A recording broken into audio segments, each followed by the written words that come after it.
Word. And then who would like to give the recap? Well, we were still in the dog maze, the blink dog maze, and we took another fork. So Joe Farr was guarding the rear, and we came upon a field of caltrops, which he immediately fell upon when his turn came to try to jump them.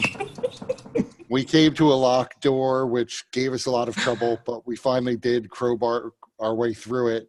And there was a reaver and a blink dog on the other side. We killed the reaver. Sharp found a wand, a House Fidelis wand of animal friendship. And there was like a stairwell that went up, formerly down because the whole tower is upside down. And Cass scouted ahead and discovered there were more reavers upstairs.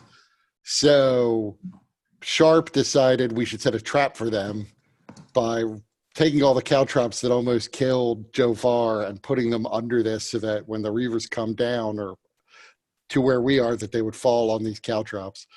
5 came down, 2 were hurt by the caltrops, but 3 managed to avoid them.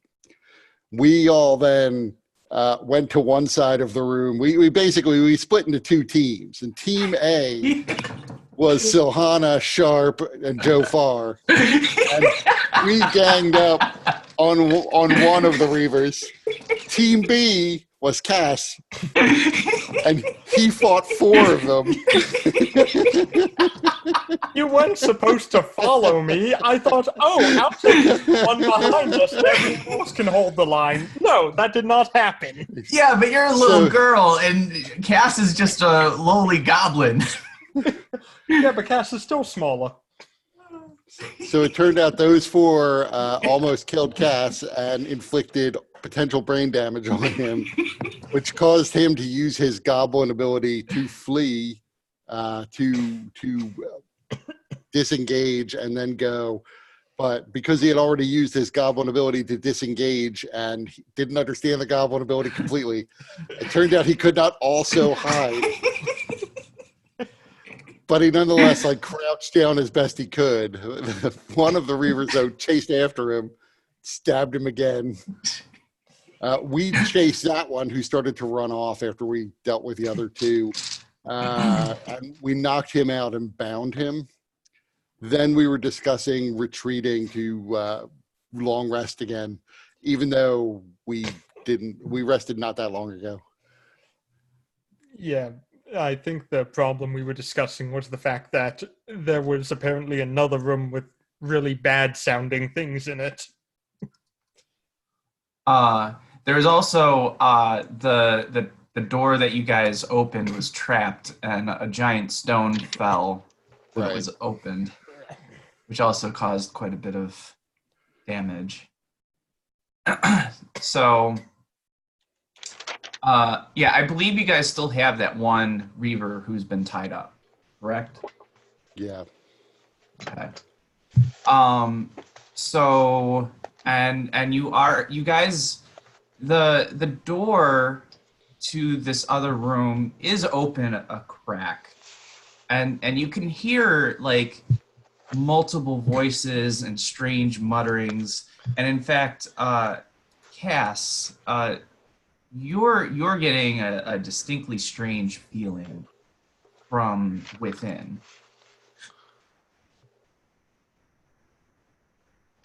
Yeah, I'd retell that. I'd probably explain it as the spirits or something.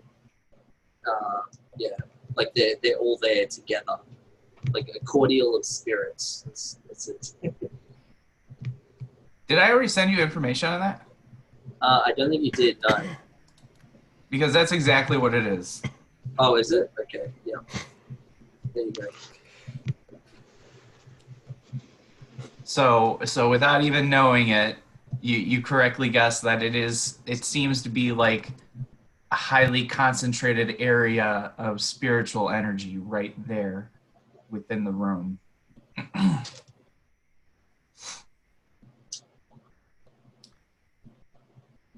And so how would you guys like to proceed?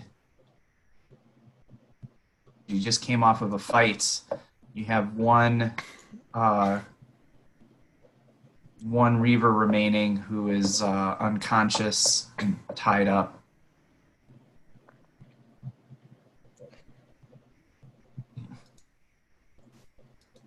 Well, if we're going to retreat, I don't know if we should leave this guy alive.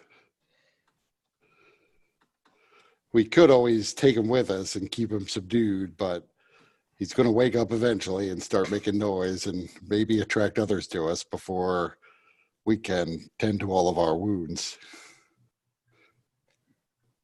And I would look at Cass as I said all of our wounds. That might take a while.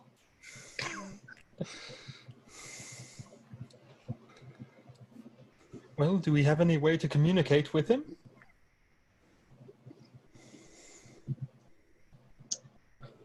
Not that I'm aware of.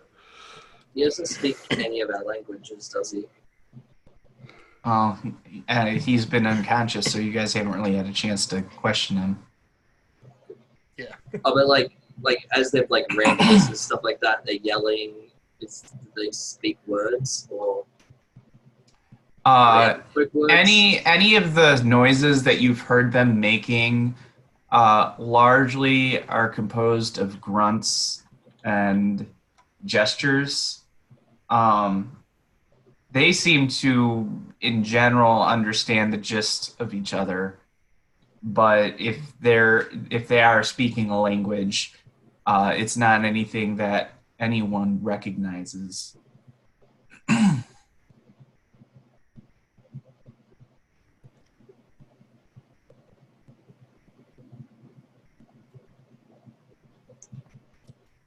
Well, if we have nothing else to do with him and we're just going to head back, is that the plan? Seems like it. I mean, I suppose we could kill him and then, use him to pad out those caltrops so that we don't fall on them.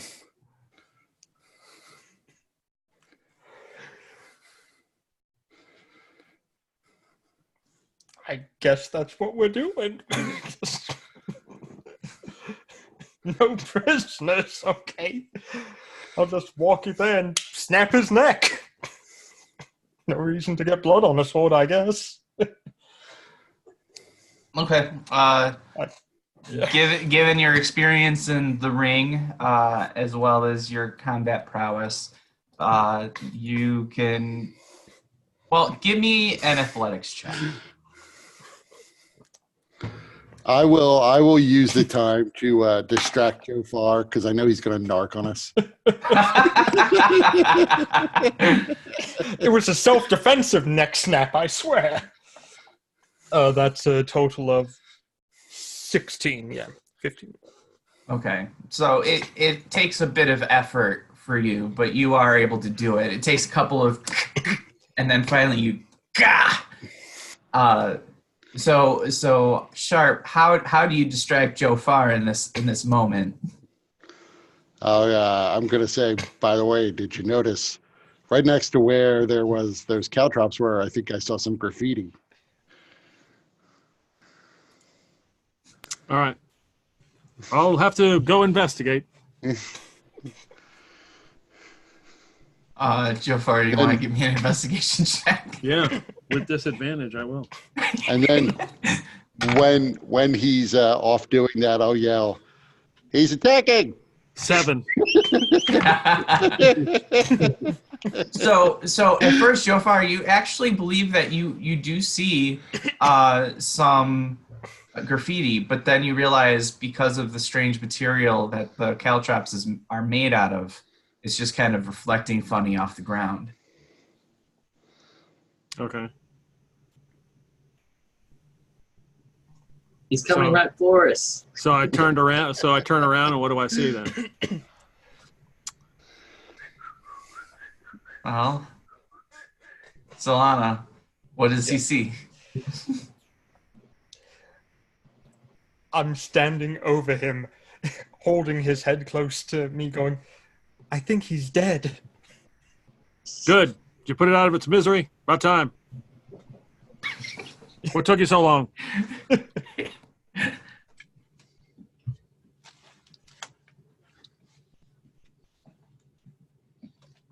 I got more sympathy for a rat.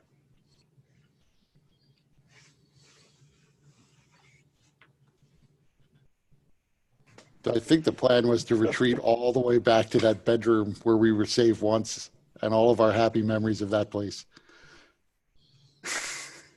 That's a Okay. bit of a hike. Yeah. Apparently, my neighbors do not approve of me talking about snapping people's necks so loudly. All right. So you guys are. So that one.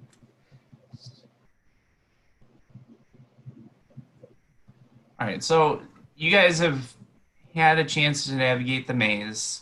So you're able to find the quickest route. Just checking that real quick. There is that one portion where it's pretty easy to get over the caltrops. So I assume that that's the route that you guys take, because it's the least likely to cause any problems and nobody actually has to make like 10-foot jump over caltrops to do that. And then I assume that you guys are able to use your ropes and everything to make the climb down the upside down stairwell a bit easier. And so you're able to get back into that room with all the smashed furniture and bedding. I was afraid the Reavers were going to set a trap for us at the bottom of the upside down stairwell where there are more caltrops down there, mirroring our trap. They're learning. Go. Well, as far as you guys can tell along the way, there's no other Reavers that you guys encountered. All the Reavers that you guys have encountered, you've dealt with the exception of the ones that you that ran off in the very beginning of entering this place. Well, sure, that door without a key was locked a long time ago and apparently never opened until we crowbarred it open. Now, however, when we go back, they will have had a chance to come down and realize, hey, door's unlocked. Dun dun dun! And go and explore. All right, so once you guys get into this room, what is it that you guys want to do here? Get as many bandages as we can possibly find and start wrapping our bodies up in them. Especially poor Kaz. All right, go ahead and give me an investigation check. Boy. Can I get another D4? So that is a total of 15 exactly. Okay. So the bedding doesn't seem to be stained necessarily. It's just old and in tatters. So that would be, you'd be able to tear up the bedding into makeshift wraps. And there is some wood that might be able to be used for the creation of splints if need be. So we can say that you, with the materials at hand, is anybody trained in medicine? Nope. Nope. I am. What? That's not a good thing. Because I have disadvantage on everything. Yeah, it's a step up from our old status of nobody is trained in medicine. That means you can use healer kits like way more efficiently than we can. They have uses in your hands that they don't in ours. Yep. So And Cass. I do have 9 uses of a healer's kit, which includes bandages. So Same I'm here. basically just watching. We're just tearing up like ancient bedding to provide bandages for Cass. Because he's a dirty goblin. Fuck the gobos, right? Well, we're just respecting his cultural traditions. Piss on the bandages first and then wrap them all over him. Disinfect them. Just like home. Well, Cass, if you want, with your knowledge in medicine, you could direct Solana to use and apply the materials in a sort of makeshift medicine kit. And so you'd be able to benefit from a use of a healer's kit, but it would be half as effective since it's makeshift, and because you're also kind of directing her how to use it. Yeah. I was just kidding. I might watch them start to rip up bandages, but then I would say I have bandages. I would produce my healer's kit. Okay. So then with that, Cass, you would be able to, at the very least, direct Solana to adequately apply it to your wounds, and could benefit from a trained use of a medicine kit. Okay. So bringing up my house rules right now, that would be... It's as an action, you can spend 1 use of the kit to tend to a creature and restore 1d6 plus 4 hit points. Yep. Yep. Nice. Yeah. So go ahead and roll. Okay, that is. Oh yeah. 6 and 4, so 10 total. Well, that's plus additional hit points equal to the creature's maximum number of hit dice. Right. So Okay. then that would be an additional 3 hit So points. 13. 13. Yeah. Yeah. Question And then they mark? can't use that again until they take a short rest or something. Yeah. Right. Very good. That's good. Does that bring you out of vitality points? Yeah. I've got 11 hit points and 4 vitality, but still 3 levels of exhaustion. Well, wait a minute. With the healing, you regain your vitality points first, and then it goes into hit points. Yeah, I did that. Yeah, I counted it all together. Yeah. So Okay. it was 13, wasn't it? So yeah, it's 11 hit points because I had 6 vitality points. Okay. Okay. Yeah. Cool. 6 out of 8. All right. So Cass, you're starting to feel much better now after having the healing kit applied to some of your more vicious wounds. He looks like a fucking mummy. Yeah, I'd be like, I look like I'm doing my funeral rites. You nearly were. Several And then times. Started attempting to light my pipe, but I'm still really out of it. So I was like, trying to light the match. Accidentally light your bandages on fire. You're running around on fire. Roll an acrobatics check for lighting your pipe. Really. Hope there's no open gas things around here. You smell that? Just don't get it too close to the bedding. That is very dry bedding for all these years. Really? So I guess we're just going to try and take a short rest here. Probably the way to go. Yeah.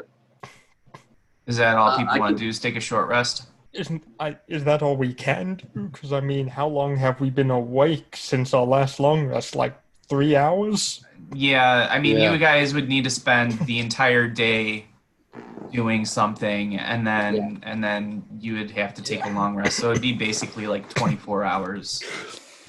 Yeah, I'm I fine think. taking a short rest.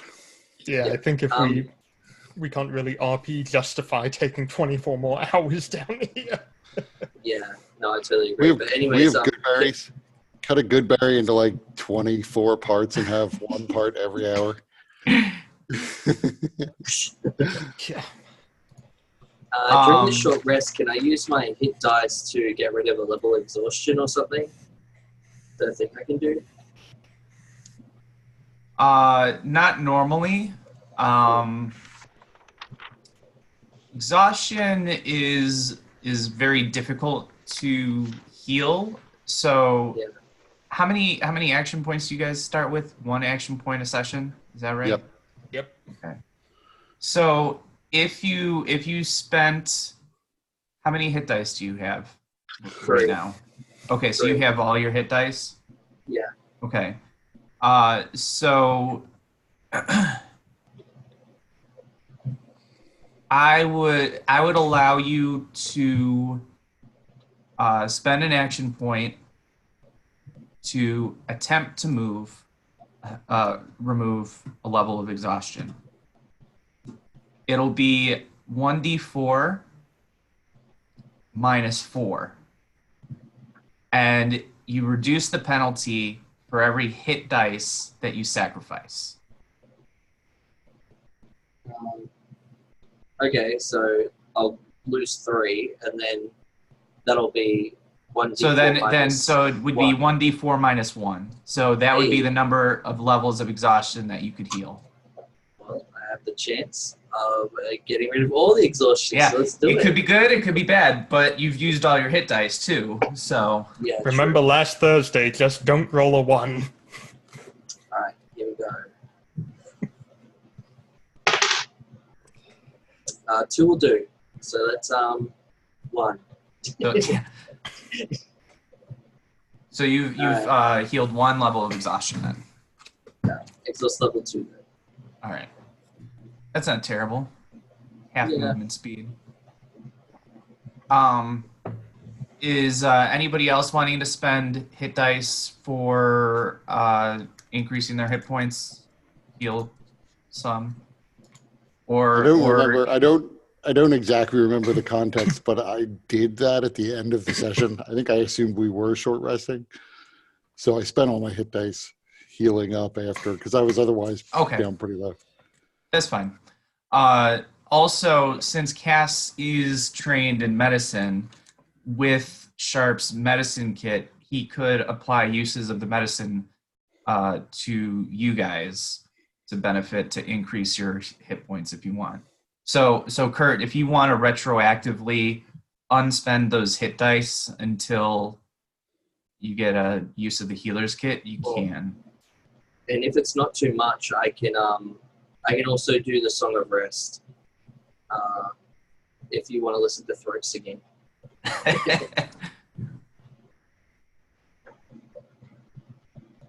Yeah, so those are options.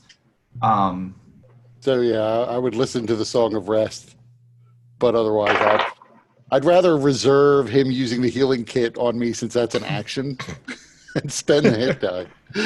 Okay. And that's 6 on the die for Song of Rest. All right, so everyone regains 6 hit points in addition to any hit points that they regain using hit dice. But you have to use hit dice to get it, right? Yeah, to get the 6. Nope, not for me then. I already used 2 of my hit dice in an earlier short rest. All right, and then Sharp, are you using any hit dice? Yes, I'm using all. Or I mean, not Sharp, Jofar.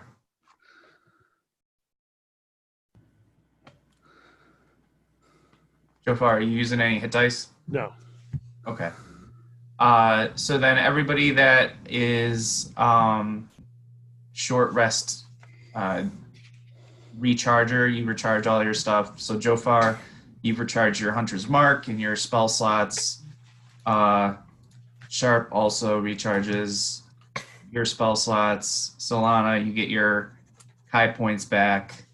Cass gets nothing. Not until level 5. You drink the fizzy lifting drink, you get nothing, I tell you. Nothing! Is there anything else people want to be doing during this time of short resting? Do you have your updated Ranger PDF stuff? It's on the drive. Do you want me to email it to you? Yeah, it was. I don't see it right now, so Okay. I don't know where it went.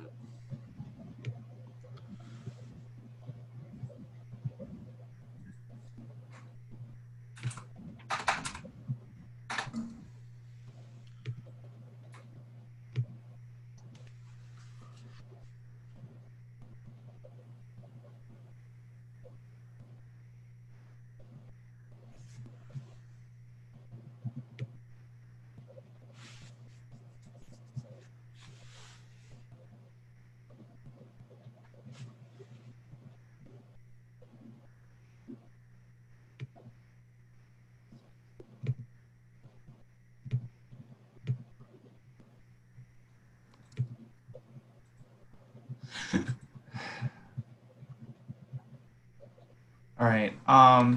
Jofar, did you want to spend a spell slot producing more good berries, or did you want to hold off on using your spell slot since it's recharged?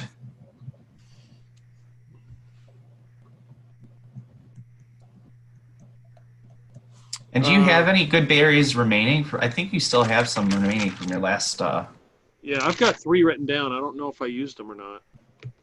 Okay. Yeah, I don't, because I think you were stingy with giving them to Cass last session. Yeah, I was. Yeah, I'll hold off since I got 3. Okay. Anything else anybody is doing during the short rest? I will be off in a corner by myself having a quiet conversation with my invisible wife about a time we were pinned down by Thranish forces, and it was very similar to this because we were just trapped in a room.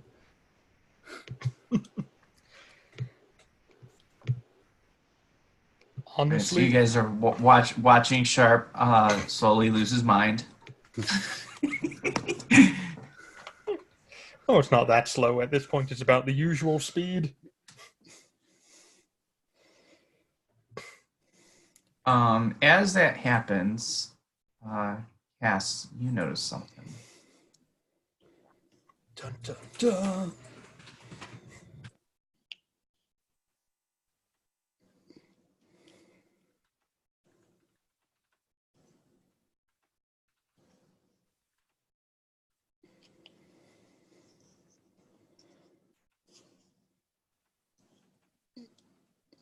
Whereabouts? By email or? Oh, there it is. I sort of like look in Sharp's direction, like noticing his wife, but then I like sort of jolt back and look around the other way, and there's and then I like point at it, just pointing in that direction or whatever. I feel like this presence that you're explaining.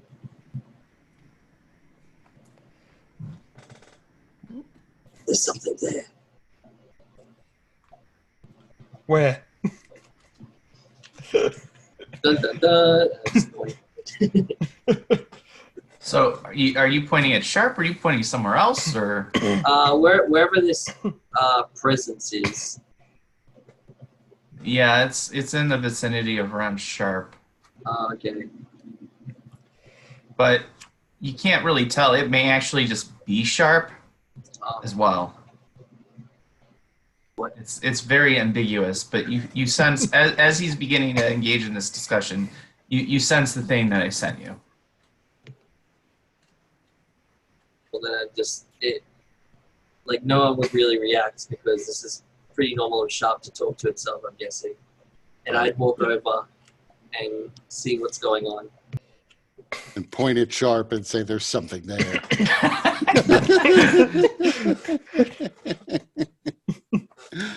Listen, you smell that?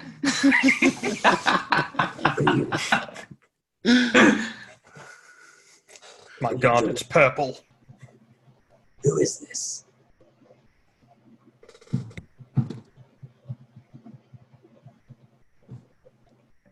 Are How you far addressing away Sharp? from you? How far Yeah, away are you Sharp. from Sharp now? Less than a meter, so almost touching. So I would then say, can you sense my wife here? It's something. What is she? Well, she was my wife, but she died in the war. Since then, she hasn't really left my side. Although you're the first person who's been able to sense her at all. The clerics all just assumed I went a little crazy. There is definitely something here. Oh, I would be much happier now if you just hadn't recently suffered brain damage.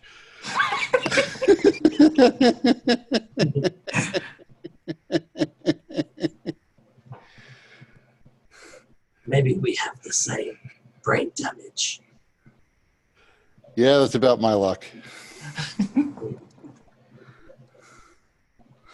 Why isn't she here? Why isn't she a physical presence? Well, she's always been something that only I could see. She doesn't actually speak to me. I more speak to her. So why she's hanging around, I've just assumed that she's waiting for me to kick the bucket so that we can move on together. Can I sense like any sort of, I don't know, distress or anything from this presence? Like, what can my, I don't know, background in talking to spirits tell me?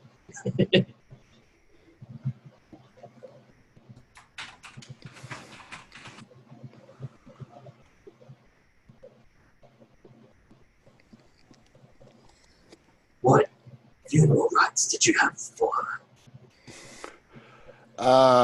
Her body was incinerated to ash by a fireball in a small cottage in Thrain.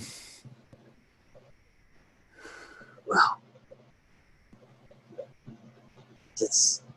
was there a war? Was there a war? It's the Great War,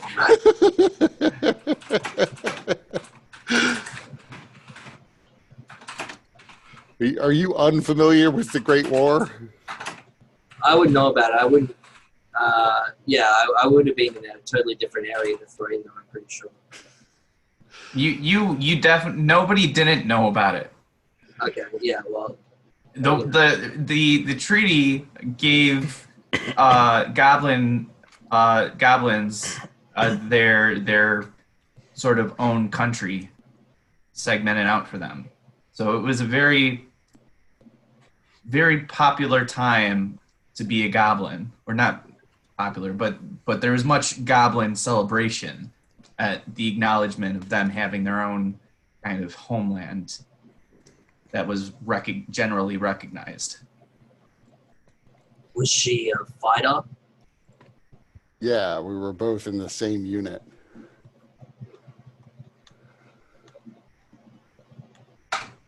It's like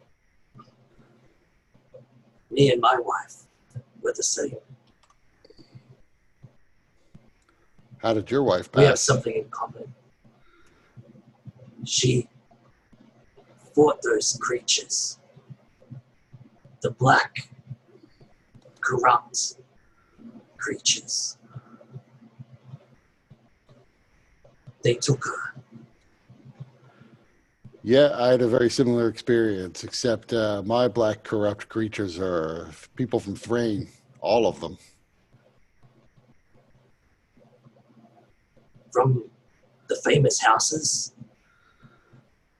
Some of them I assume are, but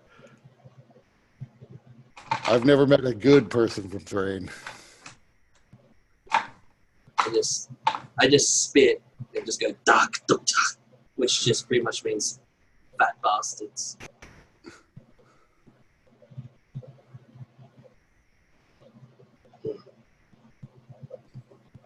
Do you wish to seek revenge? I don't really see that there's much of a point. I'm not going to be able to kill everyone in Thrain. I'm never going to find the specific individuals who are responsible for her death. Basically, life is basically a bucket of horse shit with a barbed wire handle that I have to carry around, and I know it.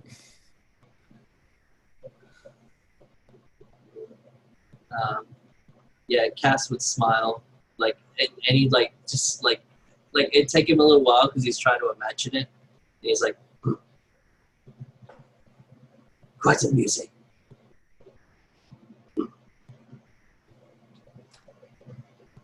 There might be a way to find them. Your wife may know.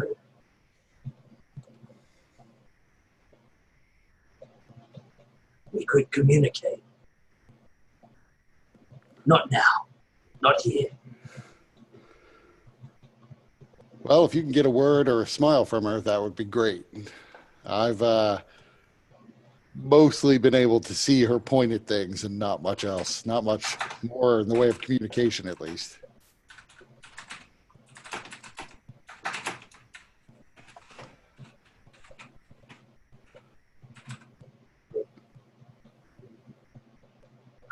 We should continue. There's much more to see. And I just walk away from shop. And as he turns, I look back at my wife and go,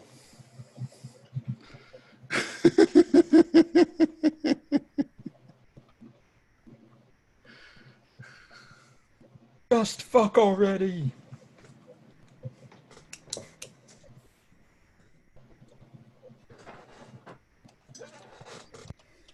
Okay.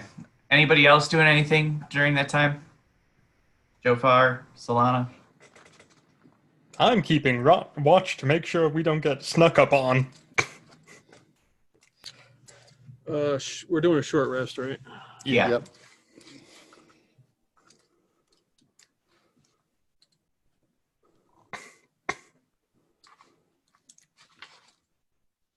Yeah, so basically anything that you want to fit within about an hour's time.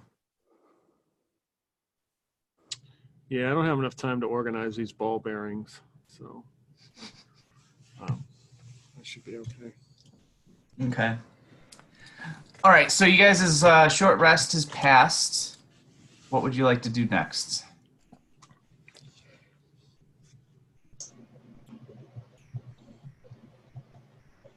I assume we're going back up. Oh, yeah. Oh, Back that up battle over the thing. Yeah, I am waiting. I am waiting to see if anybody's like, fuck that, I'm leaving. I'm already halfway gone. I'm heading up. Fuck it. I need a hand here or there, but yeah, I'd be following. Yeah. You guys have already gone through, so I'm not going to make you do the checks or anything to try and climb up the stairs or whatnot. You're able to return to the room where you set up the caltrop trap, and where several of the Reaver bodies are still currently laying. Does anything look different than how we left it? Nope. Okay. You can still hear the slight sound of chanting from upstairs, though. Well, I think I know which direction we have to go.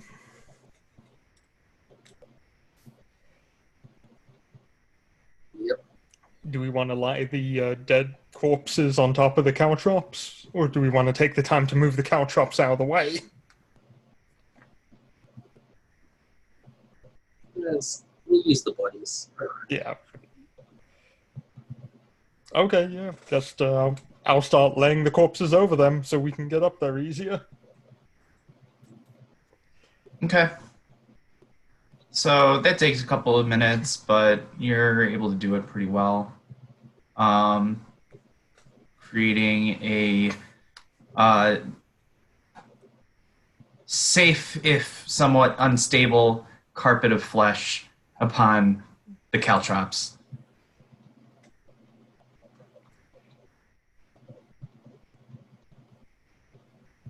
Okay then. I guess that I'll head back up there first. All right. So Well, we you need to before you jump up. We didn't really find a way to anchor our rope up there last time. Mhm. Yeah, because this way was a bit different. It went kind of because it's more of a stone staircase. It goes. It's got that ramp, and then there's another jump, and another ramp, and then there's like a 10-foot jump from there. Yeah. And so the trick with the rope is going to be having a person anchor it up there and then slink it down. And about how far is the total distance?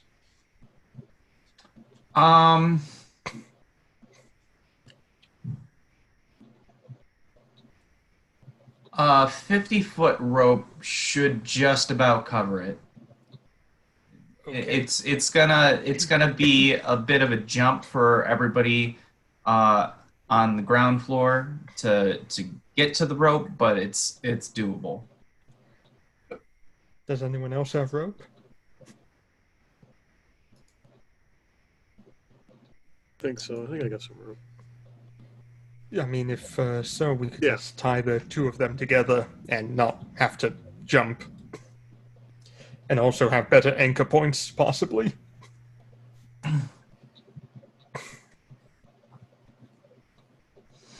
Okay, so you guys are able to do that. You're able to get the rope set up and fairly easily climb into the room. Okay.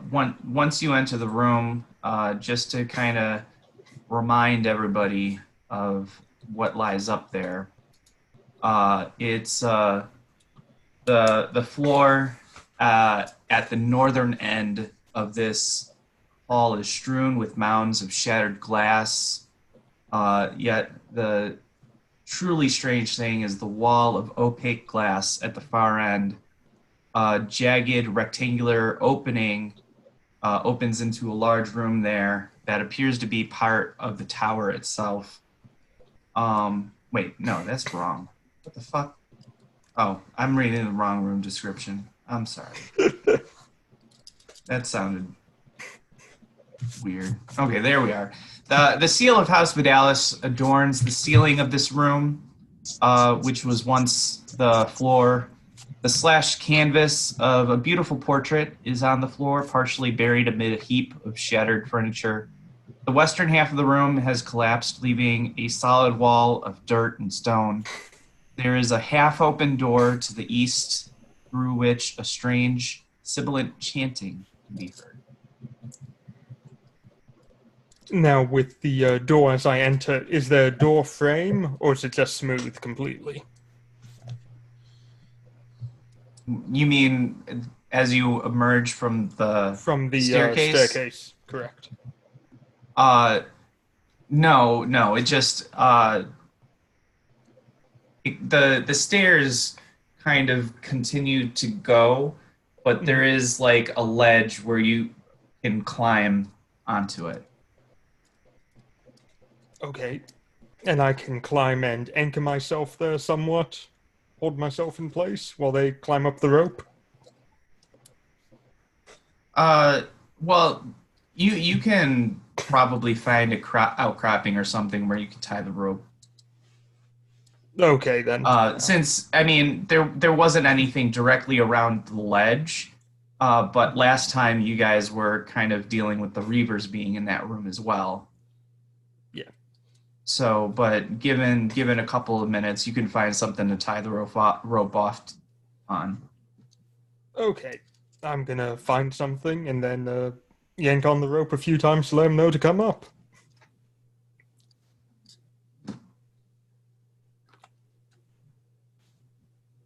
So I would go next, if only because I'm not partially exhausted and can probably help pull people up better.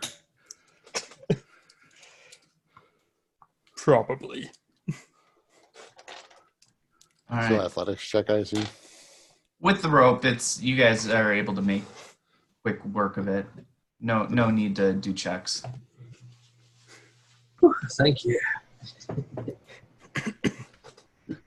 I gotta make what's coming ahead somewhat of you guys somewhat capable of dealing with it, right? No. You don't actually know. No, you're right. I don't. It's But not more written fun. anywhere. But a kind and merciful Plus- DM. Plus, come on, it would be sort of epic if Joe Farncast just died falling from their exhaustion, crunching the bodies down so that the caltrops managed to pierce through them completely and into their backs. Someone's been watching too much Final Destination.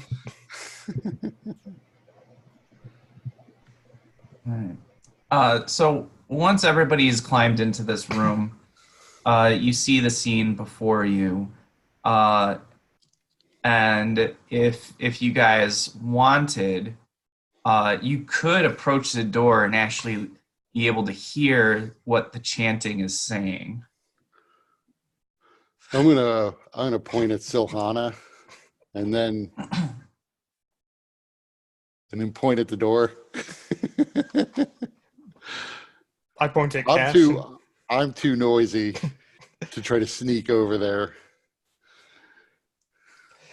I make a face, point at Cass, and go, I just point at myself. I'm like, me dead? What? and I just start heading to the door sneakily. Okay.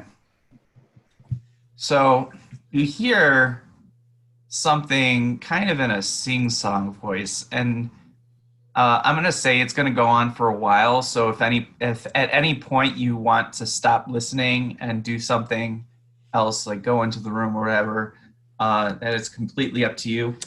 And just let me know. But I'm going to go on until you guys pretty much tell me to stop. But in the horrors of the deep. Oh, go ahead.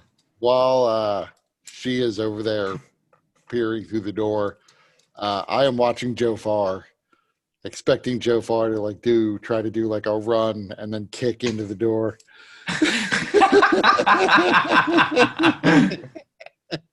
No, I have drawn my bow and backed away and waiting for the door to open in case I need to shoot something. Very cautious, but probably the wiser option. All right. In the horrors of the deep, dark lie creatures beyond the realm of sanity, where heroes fall but resist the temptations of madness, as foretold in the writings of dragons, that bless the flesh, as well as the mountains. They will cut corruption from the tree and contain it within the garden, but leave a disarmed gardener of malice and secrets, who will sow destruction within the roots and a hero, born of war and forced to lead a nation, will succumb to decrepit mind states, but before doing so will cede control to his people and broker a deal to return a kidnapped realm to its former state. But the legion who will bring this light will be swallowed into the darkness within the flame and risk plunging the world into war before the age of dragons, when men crawled in the shadows and God spilled blood upon the Elberon scale carcass. But once more the dragon writings will guide adventurers into the flame and return to land to its former glory. But that trial is yet unwritten and undecided as to whether the world will plunge once more into war or be forged in stronger bonds that make it more difficult for the holdover lord's corruption to plunge beneath the waves of abyssal cold and rain and fire. And then it goes on. Traveling impresses 6 all uncommonly. Alteration the hand, the chamber hearing with highest joy. Ask our belief up to the valley do we warmly enter, cordial-hearted, but yet whence an unable to conclude immediate allowance. And you notice there's lots of voices going on while this is all happening.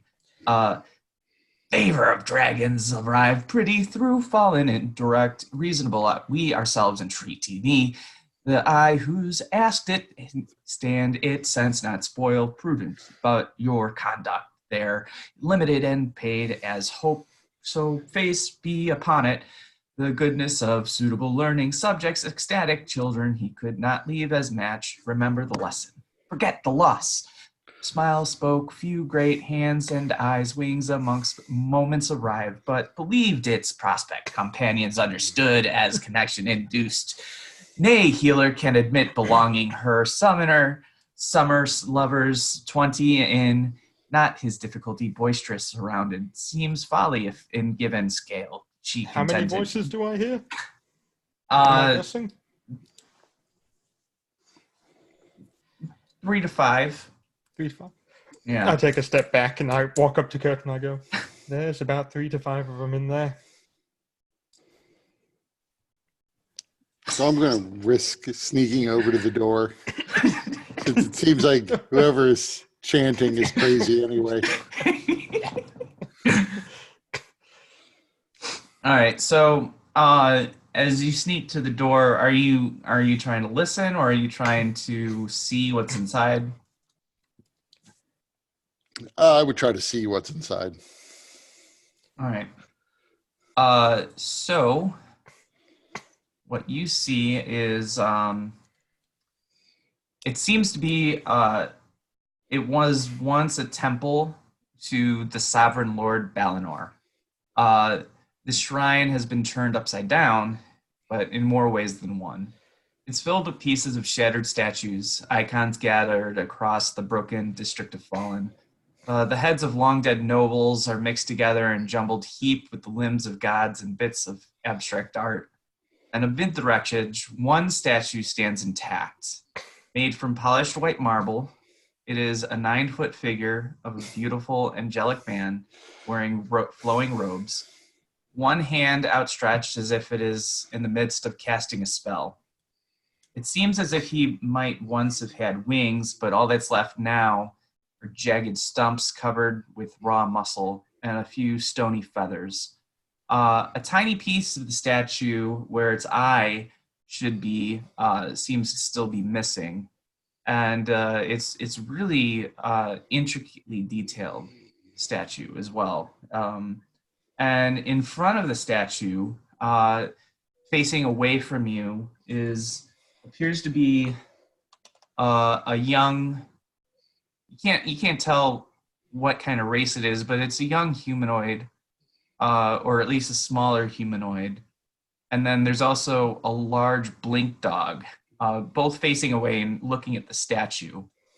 And the chanting seems to be coming from that small figure. But there's also, if you look closely, there's like kind of strange, hazy mist that's kind of swirling around the small figure,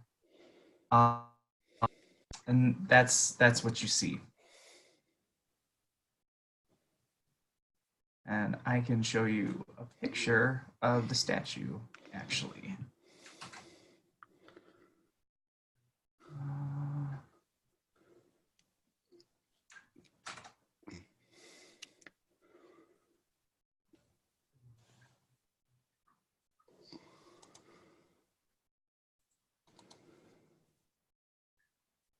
Share.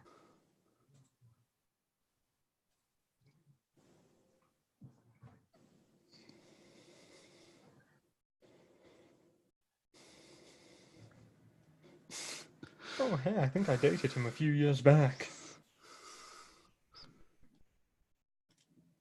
Also, Kurt, his hair is Brendan-esque. Yeah. Kurt, go ahead and give me an investigation check. 17 plus 3, 20. Okay. You can't be 100% sure, but based on the description that Kaelis provided of the hand, it seems to be in the same position and made of a similar material as the one that's on the statue. but it doesn't seem to have any cracks where it might have been glued or reattached. Right there, mid forearm. Someone knows the mending spell. Oh, yeah, okay. It's there. Yeah, the ball of Gorilla Glue kept inside of the sleeve kind of gives it away. So I'm going to sneak back over to where everybody is and say, yeah, there's 5 or 6 of them if you count or don't count blink dogs. But the hand that we're looking for seems like it's in there. Also, where is it? Solana, Uh-oh. give me a wisdom saving throw. Oh, I'm not very smart. Let me get my character sheet up. There we Ow. Go. Okay, that's not awful. That's 16. Okay. Looks at that. So you feel like as you were listening to that sing-song, weird, whatever that was, it actually kind of drew you in. And you felt pretty mystified from it. And it was actually hard to walk back to rejoin your friends, to kind of pull your ears away from it. Don't worry, I've memorized every word of it. Oh, I know, and I'll send you it. Yay! This is actually written. It wasn't just me freeforming. Well, that's kind of disappointing. I thought we had the next rap star here. Oh, shit. Well, fine then. God. I'm not investing in you, that's for damn sure. Nobody should. Okay. Oh, did the people inside, did they mostly look like Reavers? No. Okay. Actually, the small figure looks to actually be fairly well dressed and not exactly unkempt.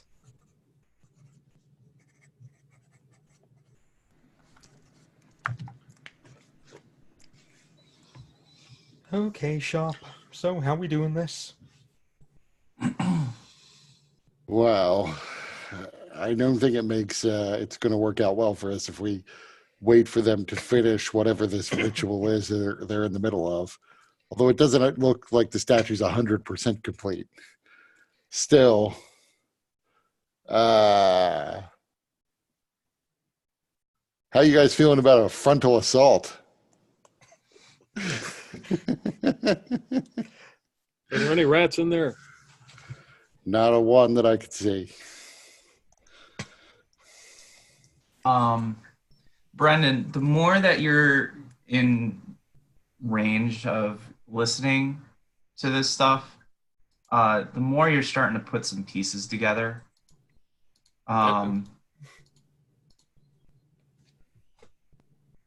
And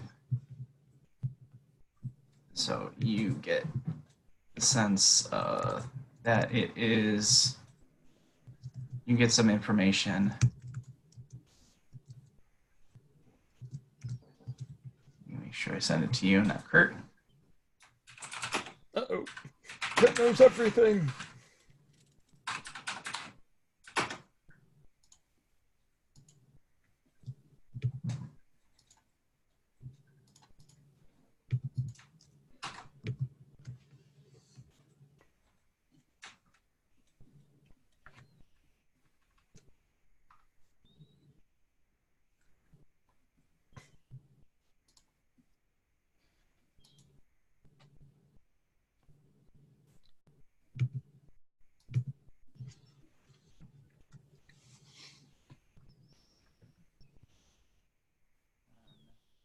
You also know this.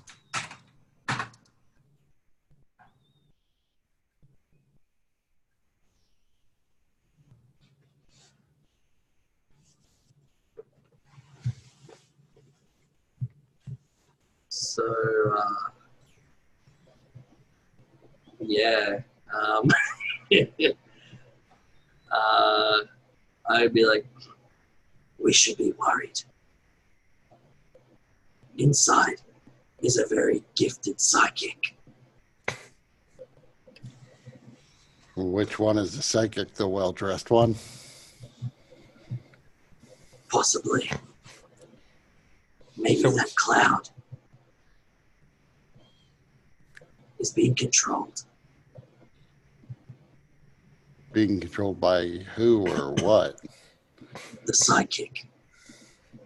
Can the cloud burn?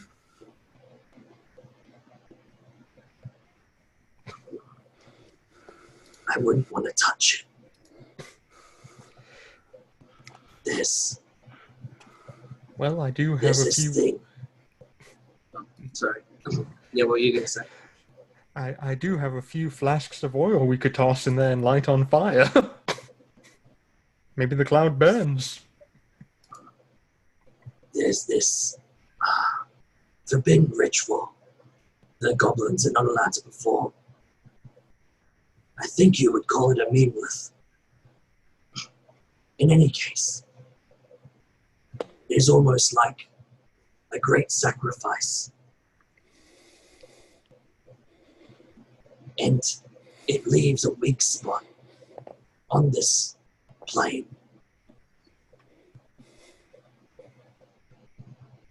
We should be very worried of this area and this person.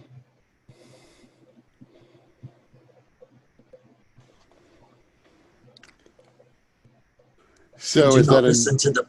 Oh, sorry. And do not Is that listen to that poem. is that a no on the frontal assault or a yes on the frontal assault? We can focus our attention on the psychic, I suppose. Whose So face the- am I supposed to punch in first?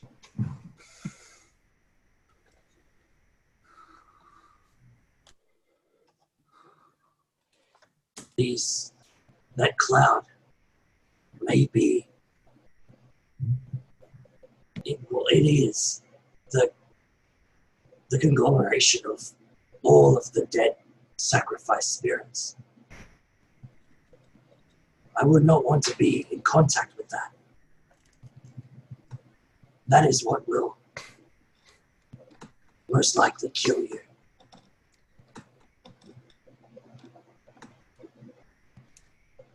So what you're saying is that we should resort to fire. Or wait for them to finish the ritual and come back later. I don't think it can be destroyed, though.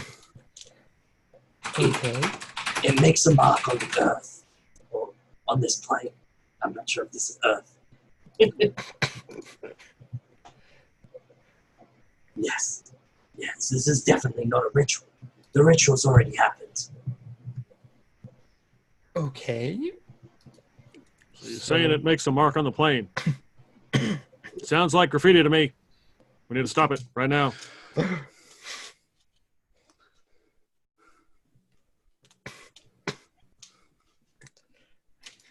Do you have any sense of what we need to do to dispel the cloud if we can't burn it?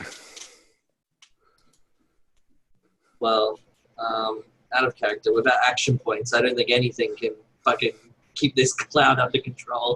So, no.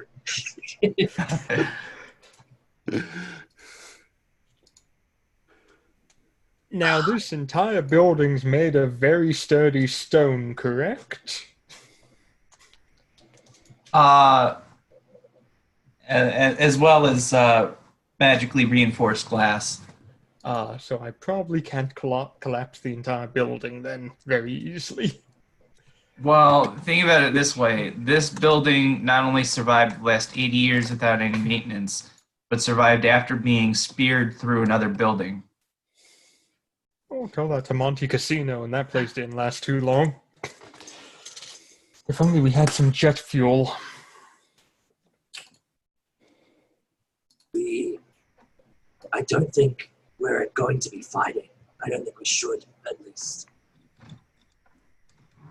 because So we would. you think maybe if we go in there and politely ask them to give us the hand back, maybe just go in there and take it. They'll be also distracted by their singing that we'll just leave. Joe Far, quick question. How far away was the statue and the hand from where you were standing? I don't was the know. one I didn't who get a look looked. at it. How far was the hand from the doorway? Oh, sorry.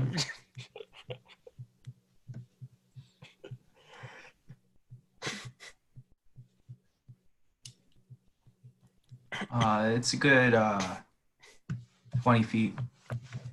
Pretty sure we established nobody has mage hand. No, but I do have a grappling hook and 50 feet of rope. Did anybody bring a dolly? Maybe we just wheel the whole statue out of here.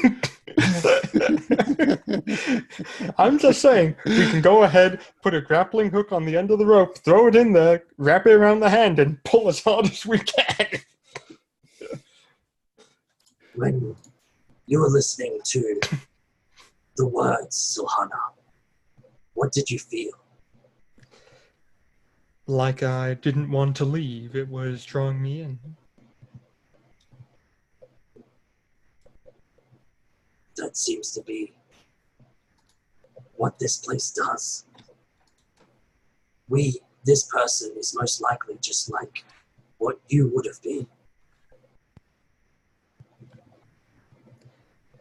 That short?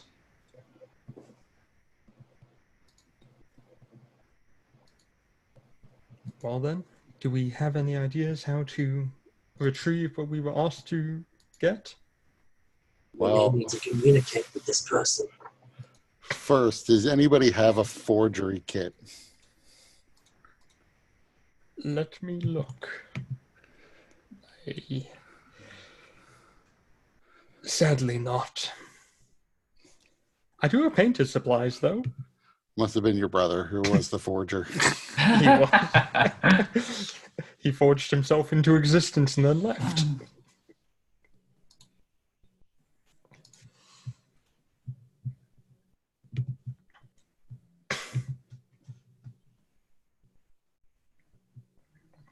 Because I was thinking if we had a forger's kit, then we would have sealing wax. And if we had sealing wax, we could plug our ears with sealing wax before going in. So that. I have paint, but I don't think that would help.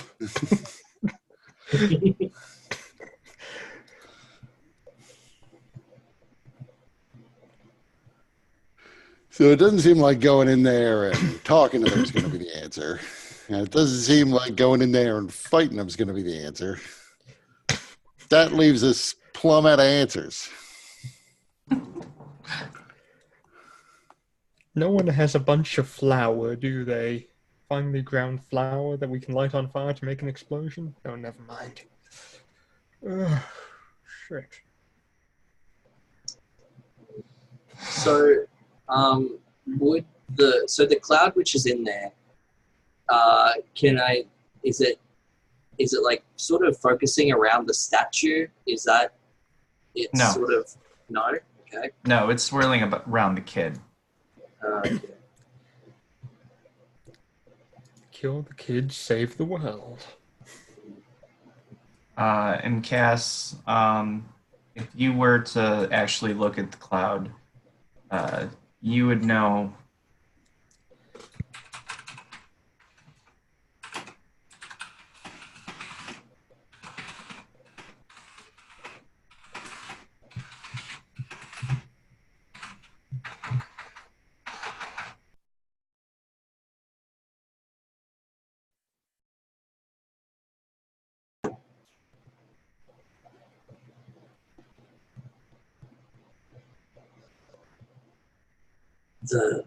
The spirits are communicating, I think, through that child.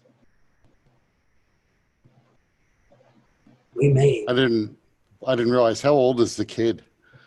I didn't realize he was a child. You can't really tell because he's looking away from you. So you don't know you can't tell what race the kid is. He doesn't seem to have pointed ears. But outside of knowing that the kid doesn't seem to be dressed all that poorly, you don't know if it's a kid or it could be like a halfling. It could be just one of the smaller races, or just a short human. If it were human though, it looks to be the size of like a 10-year-old.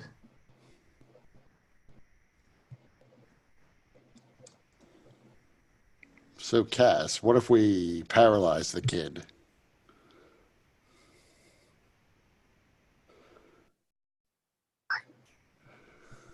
Do I know what would happen? Would it like, I don't know, stop, like it would stop the spirits from using him, right? I'd assume. I mean, that's what you would assume. Yeah. This isn't something I have very much experience in. Like I said, the goblins are forbidden to use this magic. Well, to be fair, the magic will probably fail anyway.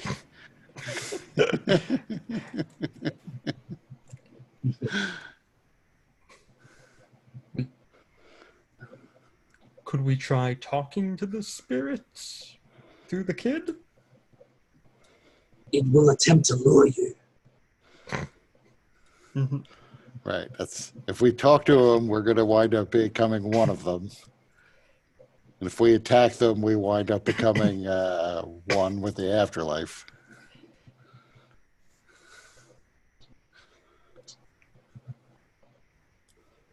Is there anything in this room or any way out of it other than how we came in this door?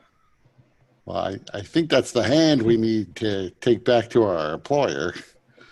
So I'm not that interested in exploring the rest of this place. It might have something we can use to get in there. Or maybe that locked box you picked up might have something in it.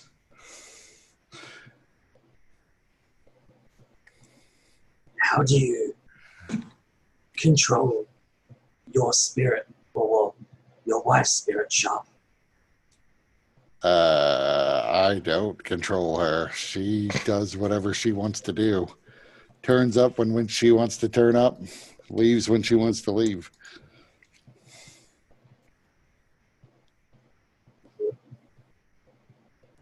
She's a strong, independent woman. Don't need no man. Is there a way you could convince her to help suppress the spirits in this area? I will look at her and then look back at Cass and then look back at her. I could ask her to run in there, but I feel like I'm just throwing meat to the ghosts that are in that room.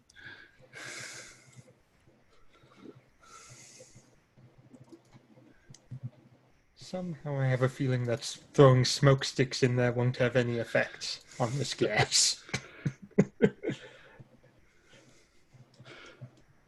Yeah, I mean, the problem with throwing smoke sticks in there is that I am a creature of vision. I need to be able to see what I'm attacking. I'm sure Joe Farr would appreciate being able to aim his arrows at whatever he's shooting at. He has disadvantage anyway. It makes no difference.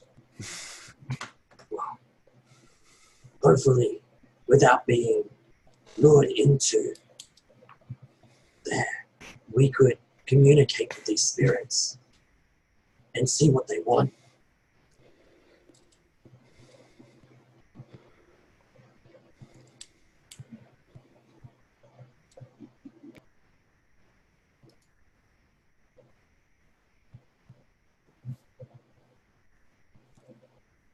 Would someone like to try to communicate while the rest of us tie a rope around them and hold them?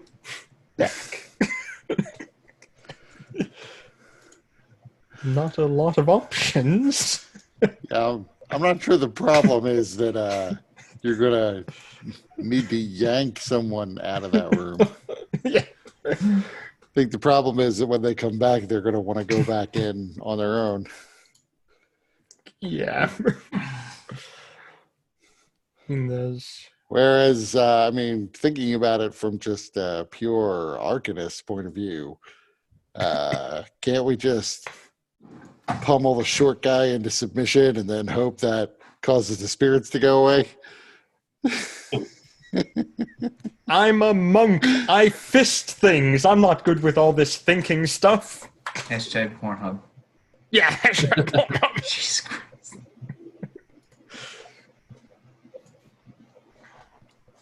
I think you can only subdue them for a short while before they come back, if we are to fight them.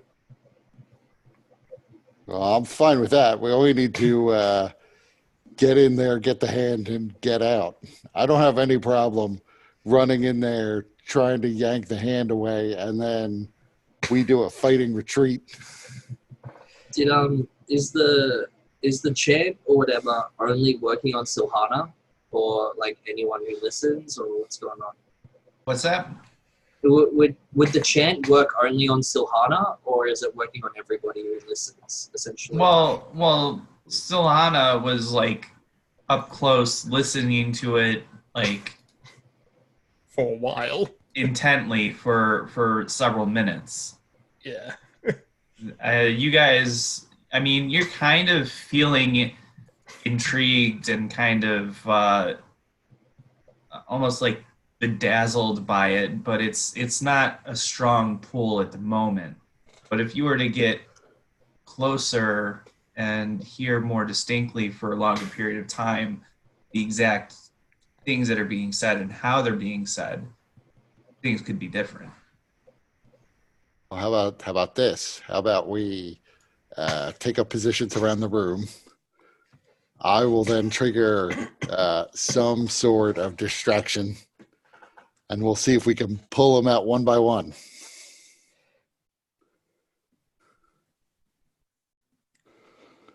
Or if they all come in here, we just, pound on the kid until the smoke goes away.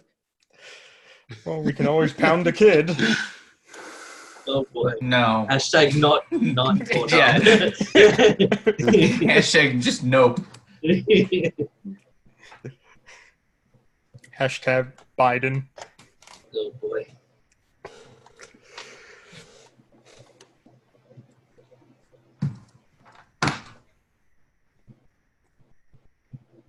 Well,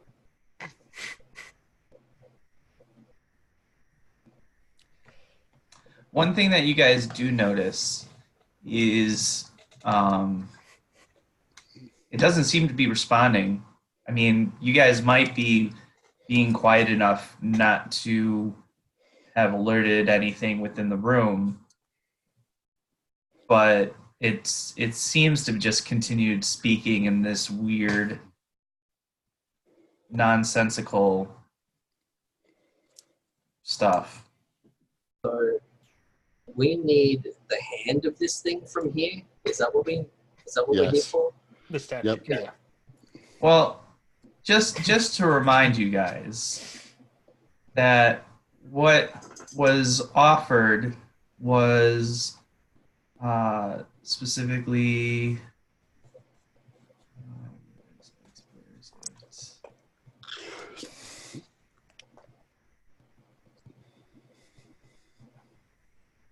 I want to say 600 Galifar, but she also said that those Galifar become dragons, 600 dragons, if you recover the entire statue, which is a dragon is like a platinum piece. Yeah, but it's still missing its wings, isn't it, the statue? Yeah. She's going to screw us in a technicality. You don't have the wings? Back to Galifars for you. Though now we know what this thing kind of looks like, so we could hypothetically, I'm just saying, find a book with a picture of what this thing looks like, and then from memory, I can go ahead and copy down exactly what it needs to be, and then make a sculpture. That'll work. Hypothetically.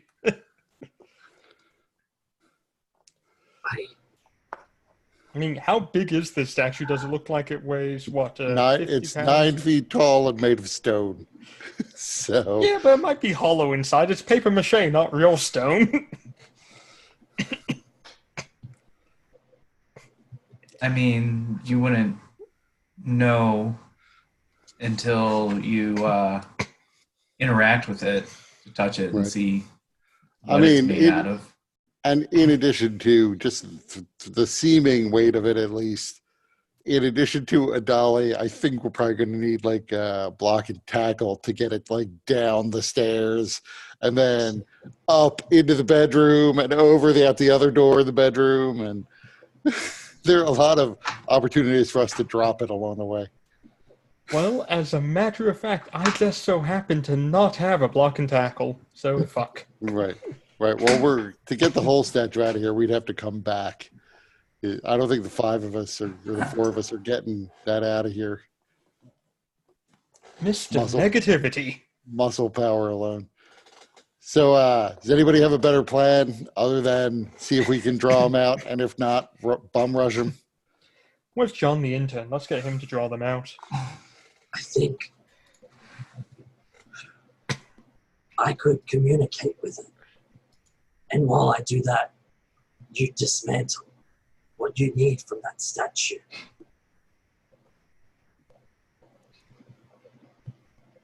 Well, we kind of need the statue. Yeah, we need the hand. We can go back for the rest.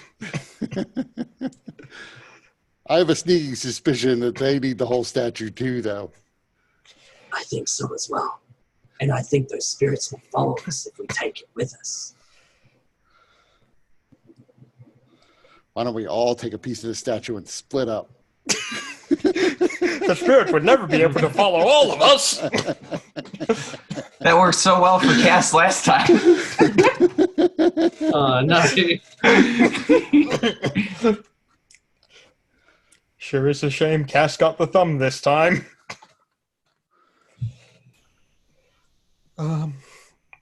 Somehow I don't think they'd appreciate us trying to rip the statue's arm off while you're talking to them. No, I don't imagine they would. But I don't know if we have a better plan. Do we have ways of fully destroying the statue? We'll go back to our grappling hook plan. Just throw a grappling hook on it and pull it down. But Take then we the do arm. lose, assuming the arm isn't destroyed.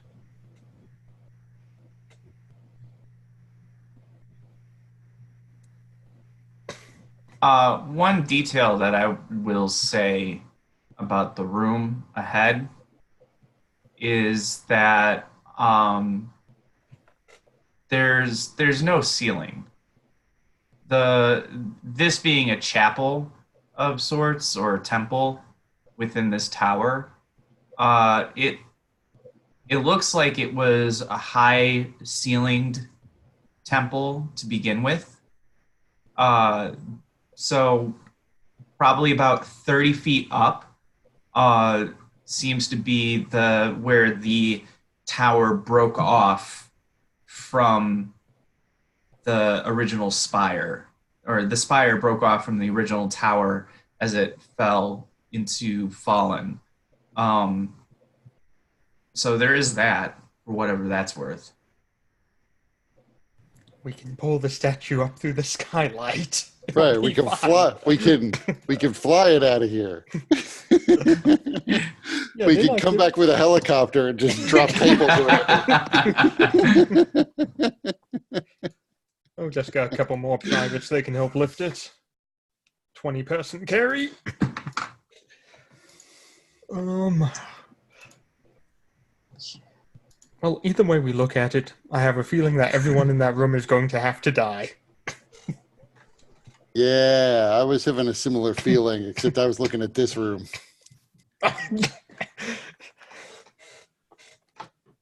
Just a reminder, when you look in the room, the only things that you see outside of the statue and the other broken statues is this small figure and the dog. So what you're saying is the dog's in charge of everything here.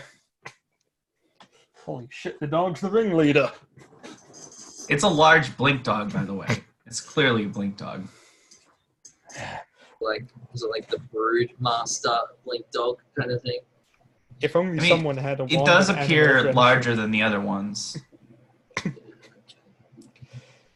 If only someone in this party happened to have a wand of animal friendship.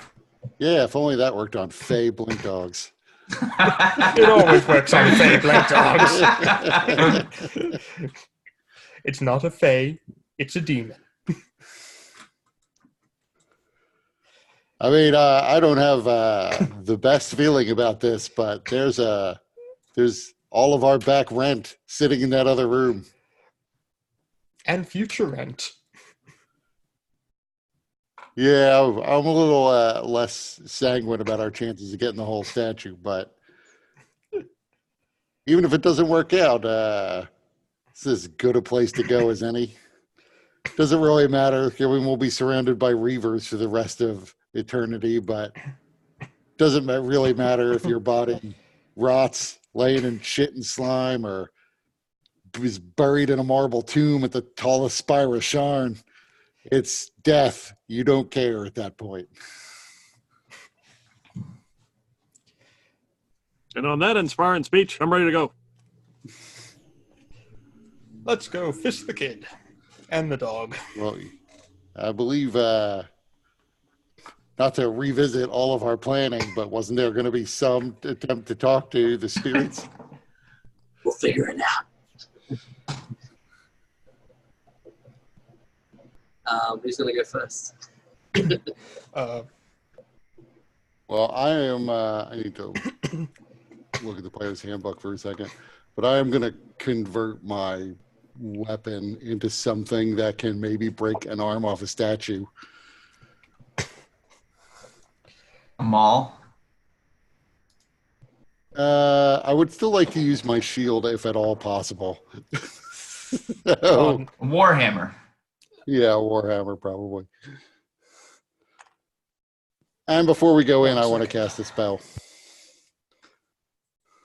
Which spell are you casting? Blur. Okay. Actually, with Josh taking a leave for a second, this might be, and since we're just about to go in, why don't we take a quick break? Oh, the cliffhanger. Yeah. All right. See ya.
Alrighty then.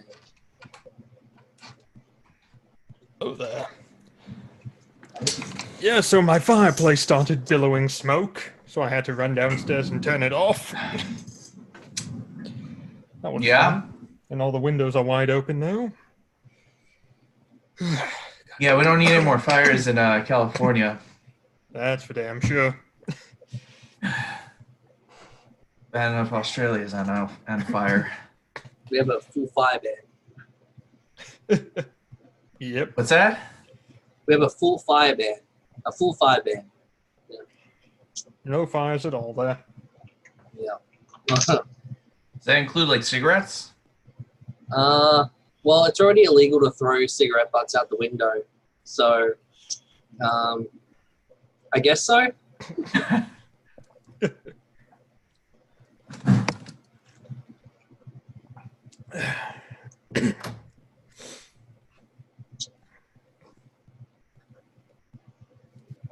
This is the most frightening little boy and his dog ever. A boy and his dog. God. I'm going to have to beat the shit out of a child. It's just like when I was bullied as a young boy. Oh, God. Maybe this is what all of your bullies were afraid of all those years. They probably were after I bit one of them. Yeah, there were like 3 of them and they held me down. And so I went ahead and I couldn't move my arm. So I just bit one of the guys. And I mean, God damn, I nearly took a chunk out of his fucking arm.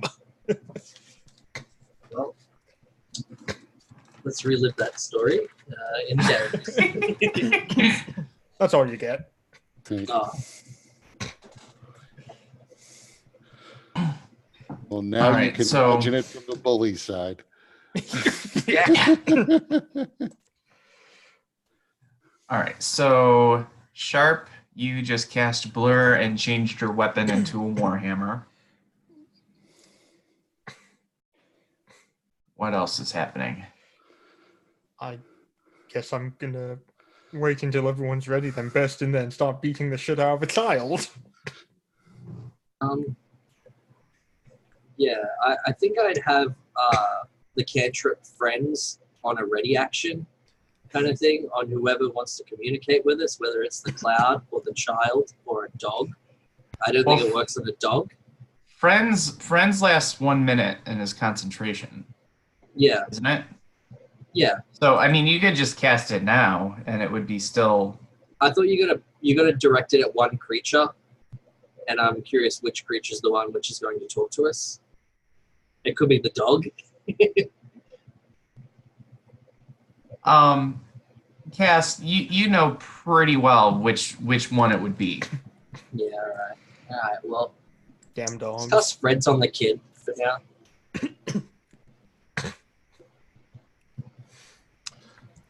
I'm going to put away my bow, and you see me reach into my pack and pull out this staff that I have in like a leather case and pull it out.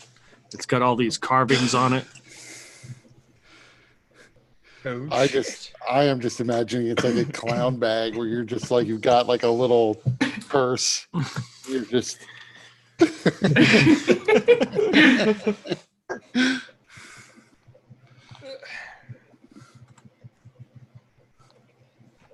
And then I hold it like a bat.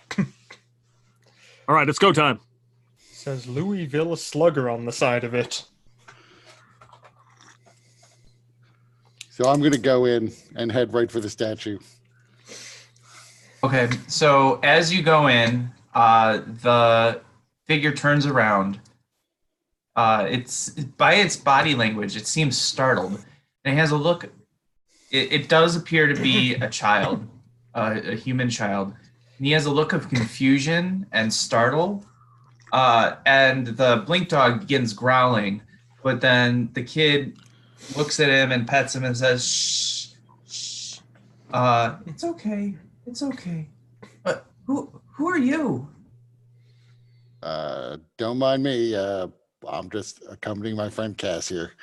I'm going to keep walking towards the statue. Wait, what are you doing here? I could hear the spirits. They were calling. Oh. Yes, they're in my head a lot. It's hard to focus. Where are you going? And he looks at Sharp. Nowhere in particular, just over this way. But Cass, just talk to Cass. Yes. You do not need to worry about him. He's only here to help. At that moment, there's a sudden shift. Like the child, his face contorts a little bit, and one of the swirls of mist kind of comes over, and almost like a transparent mask of a angry looking man directs his attention to Sharp and says, who are you? What are you doing here? Declan Sharp, just picking up some things that got stuck down here once upon a time. Be out of your hair in a minute. Wait, what things? I am the leader of this cult, says Sithrael. You are approaching the statue of my god. What is your business here? This is my temple. Yeah, well, I just need something just on the other side of the statue. I cannot keep his emotions calm. Sharp. What is your business here? Do you know how many of my people have died trying to bring this statue to here? It fell from the tower, and so many of us fell with it. Yeah. We worked so hard to bring it up to that tower, to try and release Sithrael.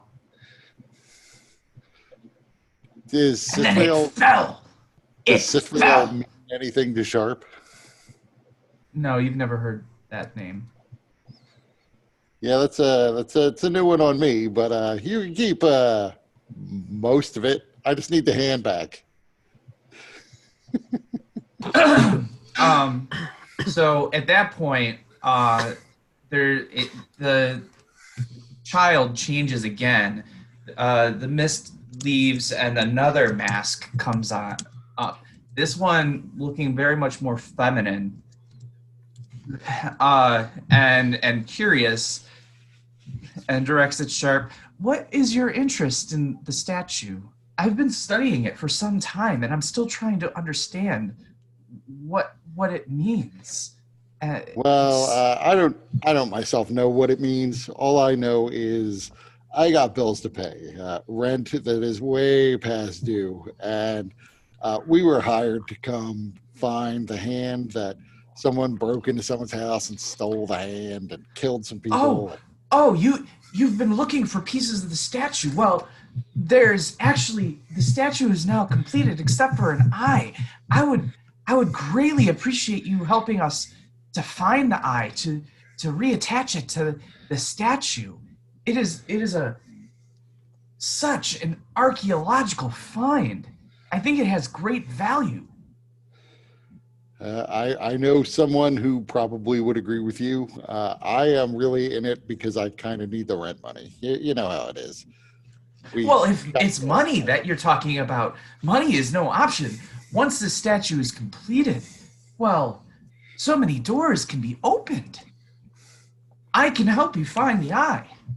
I've been gathering clues myself. I would just need you to procure it.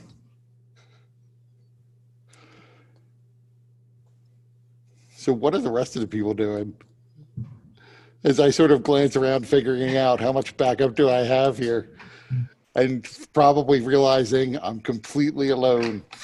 Everyone else is way back there. I mean, once I heard the other voices, I would kind of creep into the room. So what do I see? Just this smoke? Like he's talking, he's probably back too, so he looks like a kid with a woman's voice at this point, right? This is like a tendril spirit energy that's around his face. No, that's come out towards where Sharp is, because Sharp walked past the kid. Well, no, it's the, so think about it this way. Behind the kid, there's like this kind of tumultuous, purplish, it's almost like as you said, like tendrils of energy kind of wrapping and warping around the kid. But then as these different voices are coming about, there's like a tendril reaching out and placing itself in front of the boy's face and creating like these masks of energy. So right now it looks like the mask of a younger woman, whereas before it was a very angry looking man. Okay, so do I see this woman then, or is it she? Or is he back? You see the mask. Okay. Well, I said, do I see the woman's face? Yeah. Or just do I? Okay. Okay.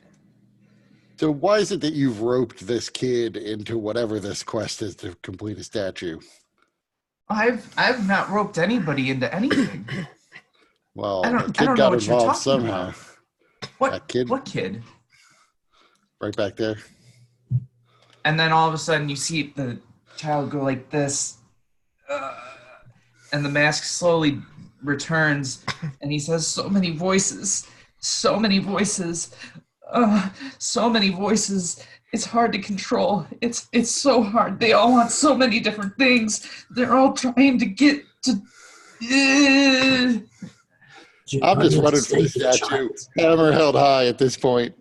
I do not like this roping the kid in thing.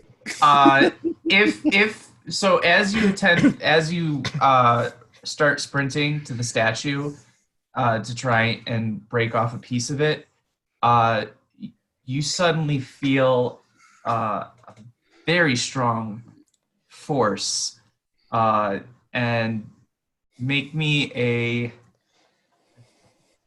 strength saving throw.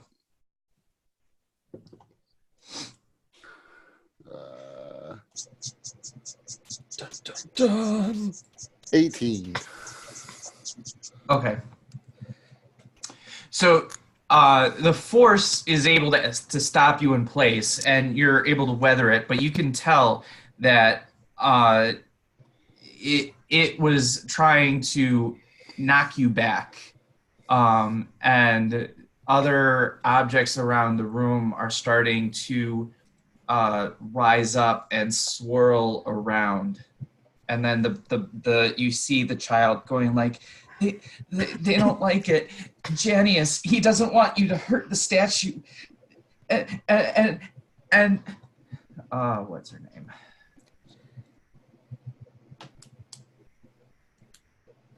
All right. Junius doesn't want you to hurt the statue, and Hilgard, she values it so much, and all these other voices, and they all died trying to put it together.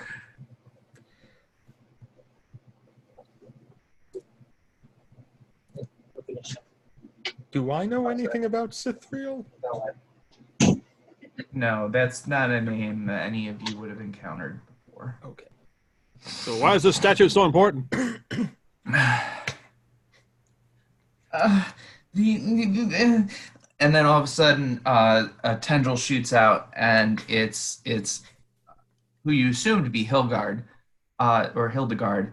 Well, because of the archaeological value, it came from down deep in the depths of Sharn, in the caverns before, when even the goblins were the rulers of this area. What does it mean? What does it mean? And then it shifts, and then it's Junius, and he says, because this is our god, and we have worked so hard to keep it safe and try to raise it up to the towers and give to the wizards who promised to freeze Sithriel, and it failed. It looks like a statue. It hasn't moved. So your god is a statue? Yes, this is our god, a cursed god. How does he feel about graffiti? And he kind of goes, huh? And then it's the kid again, and he's like, they're so confusing. They don't want the statue hurt. They don't want the statue hurt. They want to put it together. It's a god. He'll be fine. He'll probably just grow back another hand. I mean, if we're being perfectly honest, We do get paid more if we bring the whole statue back up to the top of the towers. At this point, I'm hoping Sharp is trying to move forward again. I assume I was just pressing against whatever this force is. Okay. I mean, just realistically speaking, they we were all have one- the same goal. Right. They were one he hates graffiti away from a convert. They were. All that to say was yes. And then the kid starts chanting, "Should the flame kindle in broken glass, the fallen angel shall rise, and madness will be tamed, and chaos claimed as a prize." You're not making any sense. Is he still chanting, or did he stop after that line? Actually, yeah, he's going on to repeat it almost like a mantra. It seems like. Should I flick him in the jugular to shut him up? That's saying. So Cass would like walk And also towards the it. dog. Oh. The dog is kind of like seems to be confused. He's as the kid is in distress. The dog is kind of nuzzling the kid and trying to lick his face, and it does seem to be calming him down. And as the dog is doing that, some of the items around the room have been swirling, begin to slow down, and some of them even begin to fall.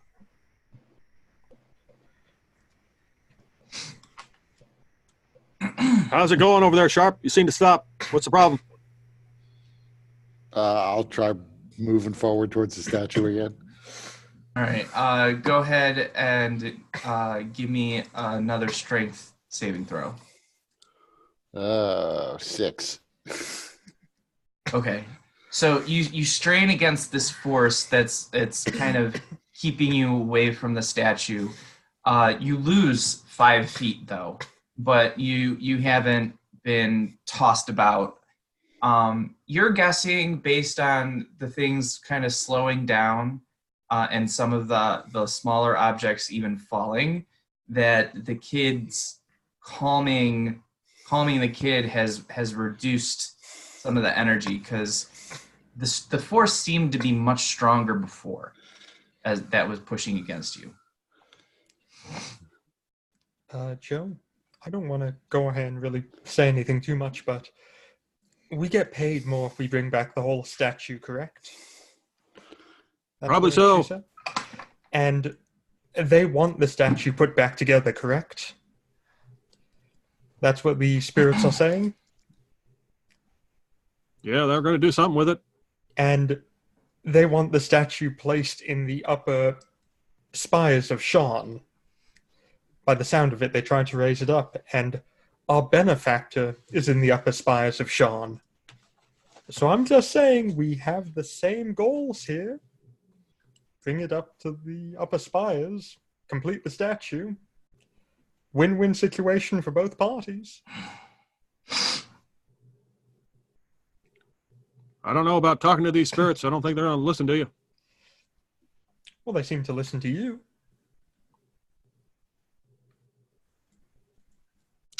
How far am I from the statue? Can I tell it's missing an eye?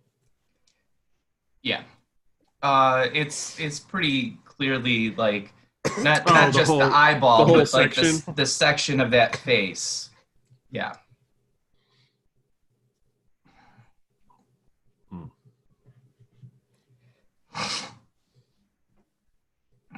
Where's the rest of it at? It's missing. It's missing an eye.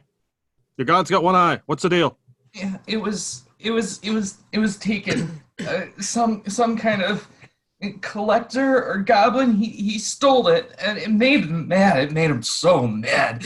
It made him mad. And they want it back. They want it back. Yeah, I don't like a thief.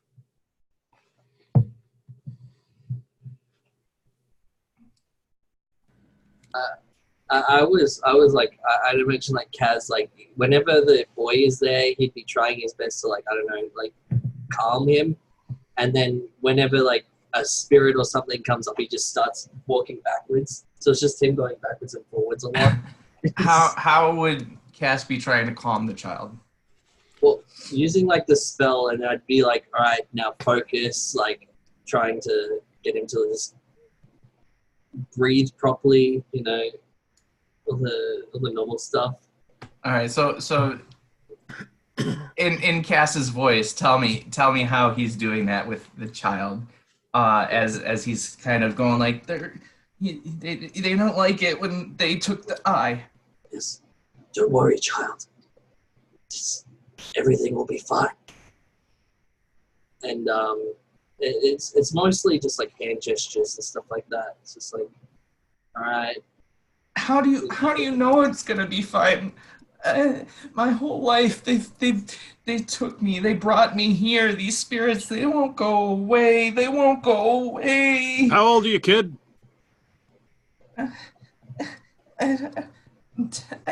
Yeah, wait till you get to my age. It's a lot worse. You had it lucky so far. And then the kid suddenly, like, it all stops, and then he kind of looks around again and almost like who are all of you? Why are you here? That's a good question. Let me get a look at that statue, and I begin to walk over to it. What do you want with the statue? Just to take a better look. It's missing some pieces. Yeah, it's missing the eye. Yeah, I need to find it for you. It's stolen. We don't like theft around here. Oh, they would really like that if you found the eye. Sure, they would. It would calm them. It would help the voices stop a little bit, just a little bit. Is this your home, child? No, they when it stops talking, they wouldn't stop talking, and then I was at home, and then next day I wake up and I'm here, and there are these voices, and they won't go away, and they're so strong, and they make me feel all weird. But wait, who are you guys? What are you doing here? Yeah, those voices, they never stop. They continue to nag and nag, and they continue to nag. So get used to it. So how close to the statue do I get? Well, since you talk about wanting to replace the eye, you're able to actually get pretty close to it. Okay. And Sharp, the force that was resisting you has pretty much stopped ever since the kid kind of, I don't know, I guess you could say he had a reset button hit on him.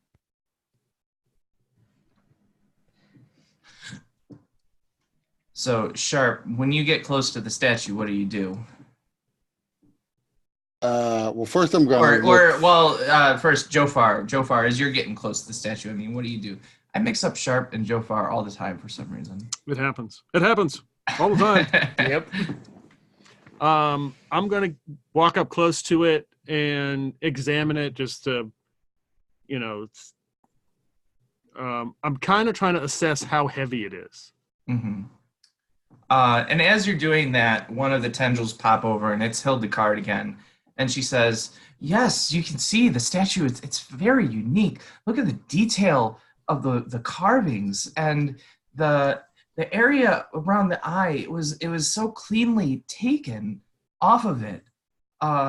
It's very, very interesting, don't you think? Yeah, I think it is. So, and based on touching it and kind of examining it, it's a heavy statue. do I think I could push it over? No, not yourself.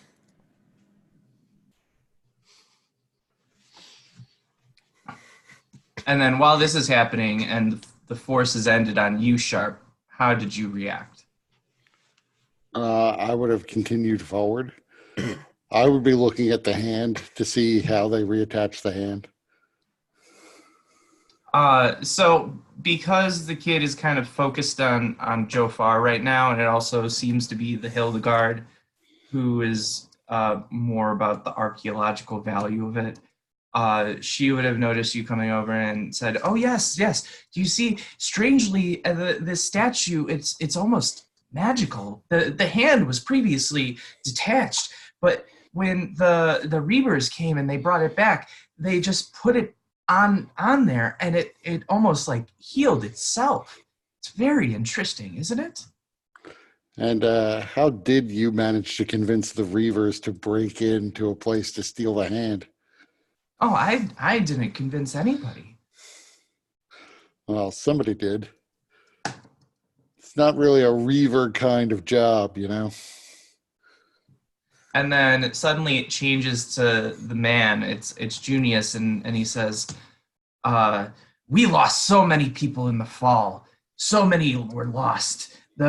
These people that you call the Reavers, they are my people. They are the ones who are trying to reach out from beyond the grave and accomplish what they couldn't in life." Don't you realize it's a shit show here? They should stay in the grave. What's the point? The point is that this is our destiny. We must complete this task. If we are to reach the promised land, we need to complete the task and worship our god Cithriel. You notice that he's not as angry as he was before, but he's very intense. Can I cast Detect Maleficence? Yeah. The kid highlights like a fucking beacon. Mm-hmm.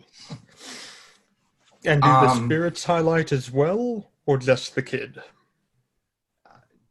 I mean, looking at this area from the perspective through that spell, they all seem to be jointly kind of connected by the same tendrils of energy.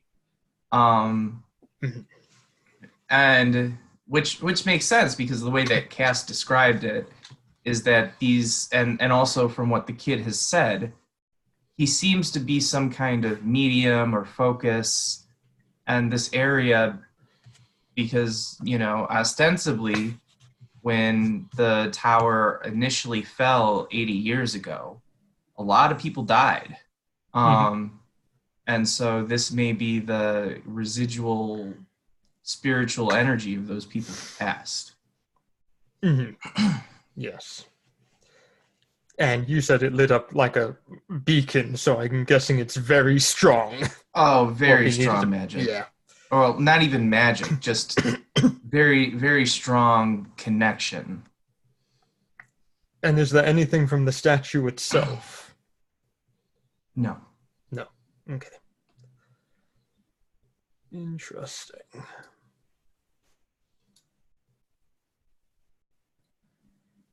So I would look at the statue and say, interesting archaeological puzzle. I'll give it that. And then Hildegard comes back up and says, "Oh yes, very interesting. It was found probably about 100 years ago. First, brought up from the depths of the cogs, even below the cogs, actually."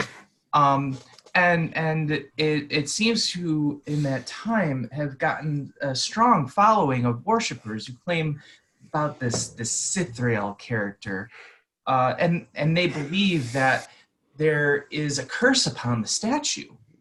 Now, I don't know what kind of curse could be upon a statue, but especially because it was shattered, but apparently it can be brought back together. So it's certainly magical in nature of some sort. Well, I am curious to know, once it shattered, when the spire fell, presumably, how did its pieces come to be so scattered far and wide throughout Sharn? Oh, that's a good question. I'm not sure, actually. What? Where am I? What is... You said that the eye here seems as though it's more or less cleanly broken off this part. Is it possible someone intentionally tried to take that piece of it out? Yes, actually, the lines are very clear, so it seems to have been chiseled out of the face. Were any other pieces? Did it look like to you that they had been purposefully broken off? Well, before perhaps, but now it's fairly intact. So it's almost as if someone dismantled this statue and then separated its pieces on purpose. And now they've been brought back together. I don't know about. And then Junius comes and says, "No, it was shattered in the fall, and people believe that the magic of Cithriel might be able to provide some kind of boon, and so people had taken it, and people plundered the wreckage after the fall, and with with absolute disregard for those who passed here and died in that terrible calamity." So, Junius, now that the fall has occurred, why don't you go and find your God and spend more time with him wherever he is in whatever afterlife? Because he is here. This is my God. He is the trapped God, the entombed God, the stoned God. And that he is. How exactly did you come by the kid? What kid? I will point back at the boy. They're torturing this poor boy. What are you talking about? There's no child here. Unless you're referring to me, and I am certainly not a child. That's up for debate. Did you say that out loud? Okay. Seem bitter and angry. So you and Of Sharp course I probably am should be angry. able to relate. Of course I am angry. I should be in the heaven that was promised by my God, and yet I am still here, languishing, doing this work from beyond the grave as best I can to bring my God to become whole again. And you don't realize that you're possessing that poor child that you're tormenting to get this work done. What child? The child that apparently you don't see that's right over there. The mask is right over the kid's face, Junius. I see. So yeah, every time it's a new person, it's like a tendril of energy goes right in front of the kid's face, kind of creating like a transparent mask. So you are possessing a small boy. Even though the voices are changing, they're all coming from the kid, and you can see that the kid is actually saying these things in time with the spiritual kind of mask that's forming over the kid. So I would say you are possessing a small boy. That is how you are manifesting in this world to do this work. What? You are not in the body of an adult. You are in the body of a small boy. Look me in the eye. Look me in the eye, and then notice that you're looking up at me. And then the kid starts. The face goes, and the kid starts coming. No, don't. They don't all know what's going on. I can't stop the voices. They just come in. They come in and they don't stop. And I don't think they even realize that they don't stop. Or maybe they can't stop. I don't know. Well, I'm going to saddle up next to Sharp. So what are you thinking? I'm thinking we can't let them continue to use the kid this way. I think you and I can probably push this thing over. I don't know that shattering the statue is going to stop them, since presumably they started before it was even this complete. Yeah, but how are we going to get that hand? Well, I was just going to smack it until it broke off. You know, I'd start at the forearm because it looks like there's a crack there already, and maybe I don't lose a bit of the hand that she wants back. Well, if we push it over, you grab the hand, I can grab some other pieces. And then we'll discard them through the city. Again, I don't know if that's going to stop the spirits from affecting this kid. Right, but we'll get paid. Yeah, I'd rather save the kid than get paid. Although Can't save him. He was already lost. He's I not. don't exactly know how you reach the conclusion that we can't save him. Years of experience. I mean, there's got to be some cleric that can exorcise these spirits. We just need to take him far away from here. There you Find go. his parents and get them to move. Want me to beat his head in until he's unconscious, then drag him away? It might be the I don't way if it know. wasn't for that dog. And I see it. It's probably like snarling at me as I get closer to the boy. Yeah, it's very protective of the kid. Now that wand of animal friendship that Sharp has, or Jofar, whichever one of you has it. I have it. No, I don't have that. I do have the spell animal friendship, but that wouldn't do anything.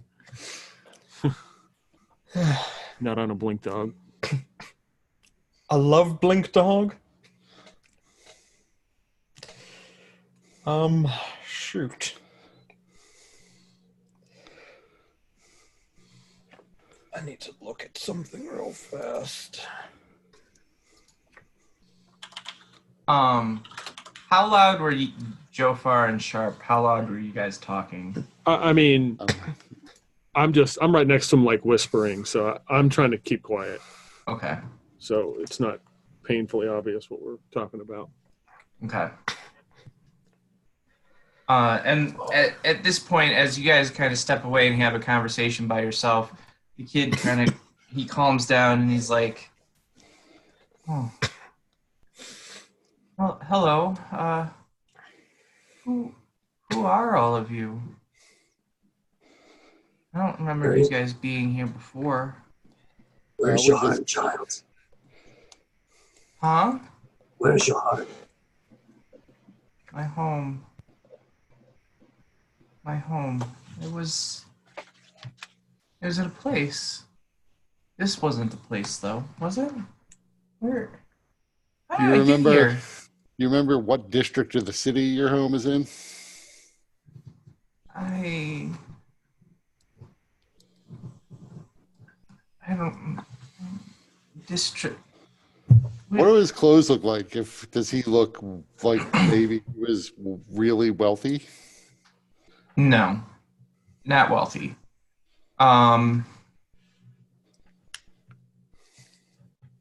So based on his appearance and the quality of his clothes, now looking at him up front, closer, there are a couple of tears and his clothes do seem a little worn. Mm-hmm. But in comparison to like everything that the Reavers were wearing, it's much more whole. So you would probably guess. Give me an intelligence check. Yeah, 8. I mean, he's definitely been here a while. He hasn't been here as long as the Reavers had. He's definitely not from here. Based on his clothes, you wouldn't guess that he is. He's not from the higher towers. He might be from maybe some of the mid towers. Maybe higher up in the lower towers. So I'm going to kneel down to about the kid's level and say, do you know your mom and dad's name? Can you tell me what they do for a living? My mom and dad. I have a mom and dad. Where? They No, must you be got his so hopes worried up. about me.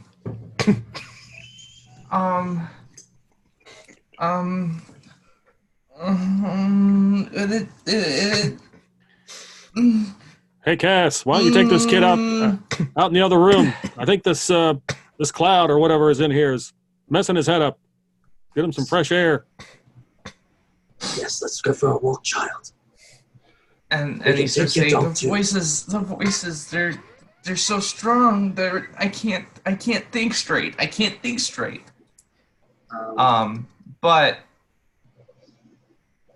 Cass,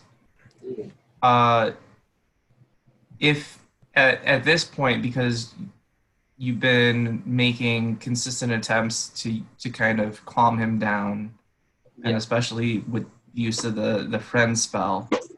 Yeah. If you approached him, the dog would growl, but you get a sense that you can get close enough where he won't bite you, as long as you are plainly not going to do anything sudden or drastic. And as you get your hand around the kid's arm, he'll let you guide him. Yeah, cool. I don't have any bardic inspiration, so that sort of dumbs that down. But I feel like whenever like the spirits start to communicate with him, is there some sort of way that I can sort of tweak the concentration so maybe I can, I don't know, break it in a way? Do you have any spell slots? No. You have an action point. No, he doesn't. No, I don't. He doesn't. I have nothing. Yeah, I'm wrecked. If Well, I've got his friends, Blade Ward and Vicious Mockery, and a fucking pistol. Shoot the kid, that'll distract him. Yeah, unfortunately, you're too injured and too exhausted to be able to use any of those things. If you had access to some of those abilities, you might be able to. But just with how you are right now, it's beyond your capacity. Yeah. I guess the only other thing I can think of is if, like, let's say, I don't know, the angrier one sort of comes out, I'm gonna maybe ask Silhana to like smother him like a blanket kind of thing. Okay. Like just like Smother like the a hot, child? Like a mother? well, like smother him like a hard hug kind of thing. Yeah, like a mother would do with a child who's in a thunderstorm or something. Yeah. Okay. I don't know, just to like rattle it a little bit. I don't know. Are you saying that me and a goblin are about to adopt a child? So I'm curious as to how Cass communicates this to Silhana specifically. Like as Cass, as you have this child by the hand, what are you saying to Silhana to get her to understand what you're trying to do? Well, I mean, he did Silhana. He gives Silhana that look. You know, that look. No, the thing is, that's exactly what she was about to do as well, was to take him by the hand when he was calmed down. I would just be like, be wary of the dog. But if another spirit comes past, we need to help him. You can hold him. Doesn't Solana speak Goblin? No, I don't. I speak Okay. Elvish. It's Jovar and me then. I speak Common, Elvish, and Bad Italian. And that's it. And at the same time as telling Solana that, I just tell the child, like, everything will be fine. If anything bad happens, we'll help you. If I go next to the child, how far away will I be from the statue? Well, until Cass moves the child or directs the child anywhere, like the kid is right in front of the statue, so within a few feet. Can I cast Detect Evil and Good? You can. I can. I'd like to cast it. I want to see if what's good and what's evil in this room, including the statue. Mm-hmm. Can you read the spell description to me? For the duration, you know if there's an aberration, celestial, elemental, fey, fiend, or undead within 30 feet of you, as well as where the creature is located. Similarly, you know if there is a place or object within 30 feet of you that has been magically consecrated or desecrated. The spell can penetrate most barriers, but is blocked by 1 foot of stone, 1 inch of common metal, a thin sheet of lead, or 3 feet of wood or dirt. Okay. Does it mention anything about undead? I forgot if it did. Yes. Okay, I know so if I need it.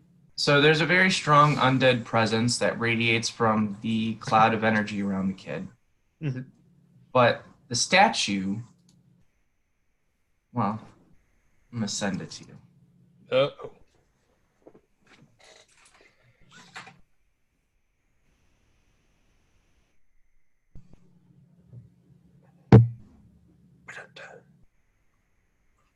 The statue is Mordain the Flesh Weaver. I wouldn't be surprised. The statue is a Vermiurge in disguise.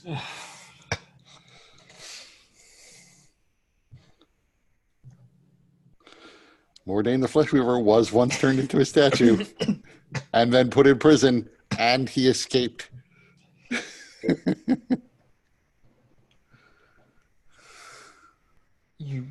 You sent me a picture of curtain lingerie. Ooh. Oh, That was for you only, Mike. No, it's fine. I like it. Huh.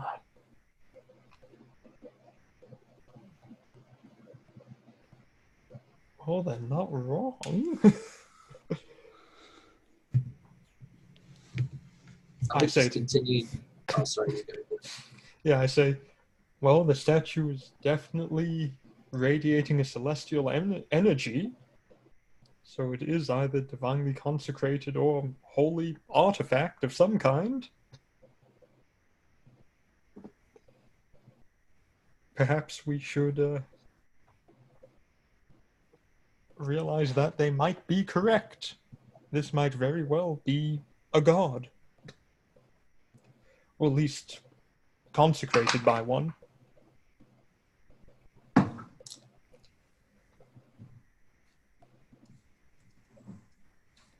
Like I'm going to listen to a little kid.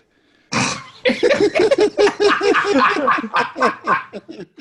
old am I today?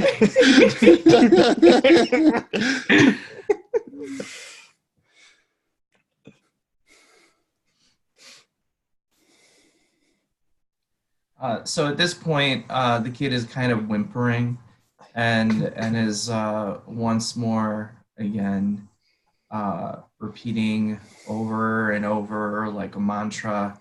Should the flame kindle in broken glass, the fallen angel rise, then madness will be tamed and No, don't speak like that. Come here. And I hug him and hold him close and pat his head and call him George. And oh wait, no. That's not movie. He does seem to calm down a bit more, and the dog is also kind of trying to intercede, put itself a little between you and the boy, and lick his face. Out of curiosity, how does he look? Does he look disheveled, dirty, tired? Little dirty, not as dirty as the Reavers. A little disheveled, but not as disheveled as the Reavers. Very tired.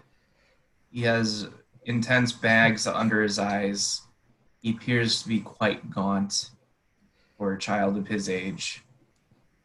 And his skin has kind of a pallor to it. How are you feeling? I don't feel good. That's okay. Come here. And I take out the stone of cleansing, and I use it on him to clean him up. There we go. Nice and clean. Are you hungry? Have you eaten? I don't remember. How do you feel? I mean, the voices are still there. The voices are always there. Don't listen to the voices. Listen to me instead. I try not to listen to the voices, but they just don't go away. Now, come here.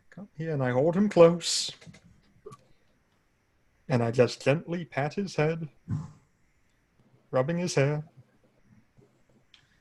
He begins to kind of burst into tears, and he says, "I miss my mommy and daddy." That's okay. We'll get them. Don't you worry. And I just slowly walk him out of the room, keeping him close, with Cass leading the way slowly. Yeah, Holding. I'd be doing that. I'd be trying to distract him. I'd be asking him, "Hey, what is your dog's name?" And all that kind of stuff. But then I would take a sharp look back, and just look back at them and be like, "All right, let's try and get out of here, guys." It's like it's that look. I give you the look.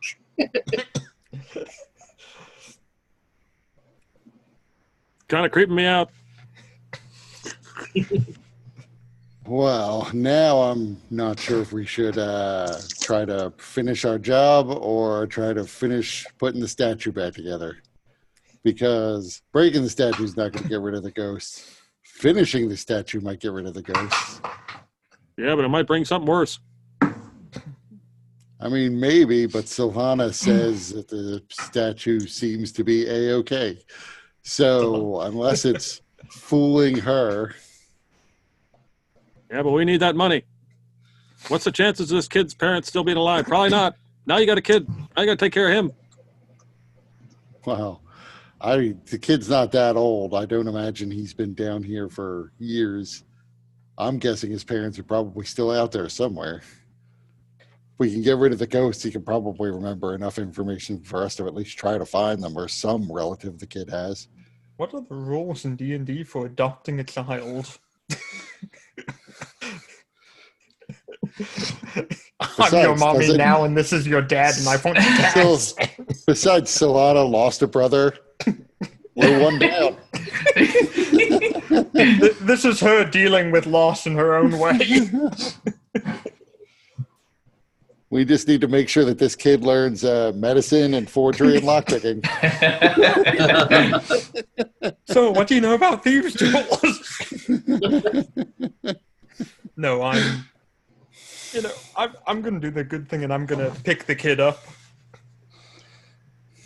and cradle him gently in my arms and just keep going, let him rest. The dog does growl at this and kind of lets you know that it's watching you. It doesn't like this, but it's willing to go along with it because it's kind of like the kid is calm right now. Yep. But it is staring at you very intently, and every so often it growls just to let you know it's there. That's fine. Let the dog growl. Besides, what's the worst that can happen if we don't pay the rent? Run on the streets. Now, I'm just saying, remember, if we complete the entire statue, we get 10 times the money we were going to get before. You're out in a different room. I mean, you're probably saying that anyway, but... So I'm going to take out some parchment and my writing utensil there and try to do a quick sketch of this thing and what piece is missing. Okay. Are you proficient in any kind of artist's tools or forgery or anything like that? Any relevant skills, abilities, or anything?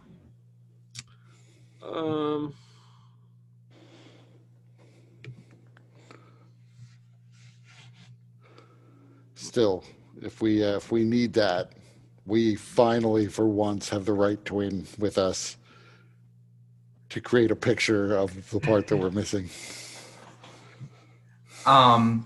I probably all right, saw so the Peter, font. go ahead and give me an intelligence check then.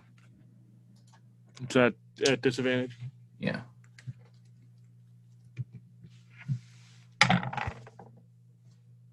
That would be a 10.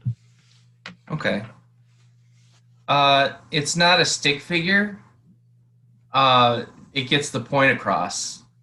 Yeah, I mean, it's not exactly detailed, but it's ballpark. That's all I need.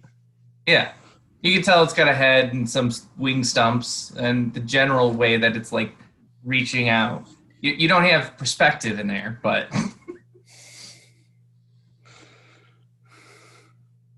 So what's your plan, Sharp? What are we going to do? Well, it seems to me we should go talk to the archaeology ghost and figure out which goblin has the missing piece. Yeah, maybe tell that other ghost to have the Reavers not attack us on the way out. That'd be nice. Yeah, I don't get the sense that they're all there, but we could certainly try that. So I'm just going to put my nail hammer away and walk out.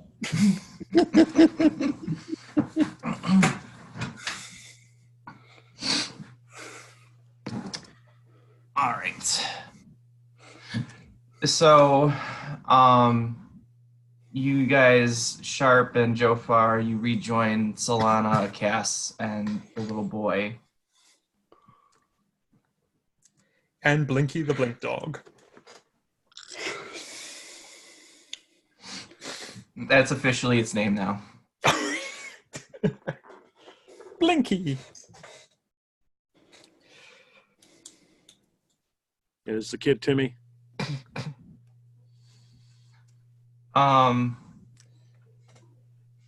So if you ask him his name, he does seem to know. It takes him a couple of minutes, and his eyes kind of glaze over as he's thinking about it. But then they return to sharpness, and he says, Cole, I think, yeah, my name is Cole.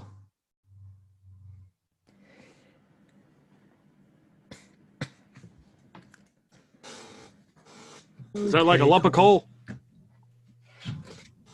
No. Like coal. K-O-L.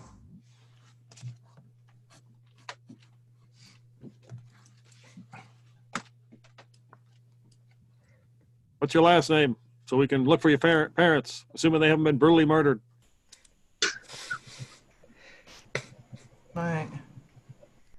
My last name. I think it starts with a W, maybe. All the voices, they keep coming in. What'd your father do for a living? Was he a blacksmith? I don't remember. They're all coming in. They're all the voices. Don't worry. You don't have to remember it now. Just rest. I want to hear Jofar run through every medieval profession now that he started. Blacksmith, cobbler, gynecologist. What did they do?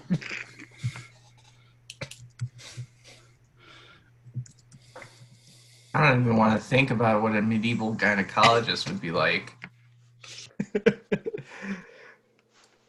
Oh, good times. Artisan, merchant, jester, bailiff, minstrel, miller, cooper, executioner, clother, bard, clergy, barber, groomer, Cordwainer, Chandler, juggler, Morris dancer, Jester, Barker. courtier. All right, so you guys are in the room just outside of the temple.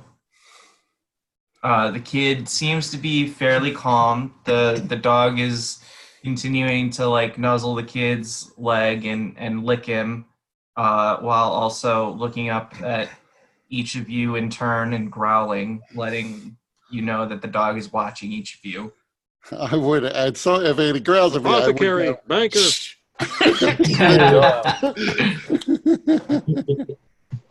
Is there a place in this room where it's relatively clean, like there's not a bunch of glass and shit on the floor? Yeah. I'm gonna find a... Yeah, where the painting is strewn about, that would be an easy place to kind of move some things aside Yeah, I'm gonna and say, make a space. Cass, could you make a space over here for us real fast? I just nod and just go over there and set it up. And then once it's cleaned up enough, I'm gonna sit down with the kid in my arms and just hold him there for the time being. See, I really do kind of need to speak to the archaeologist again, but I don't have the heart to disturb the kid now that he's found a modicum of peace. So I figure I'll wait about 6 seconds till that friendship wears off and he becomes hostile.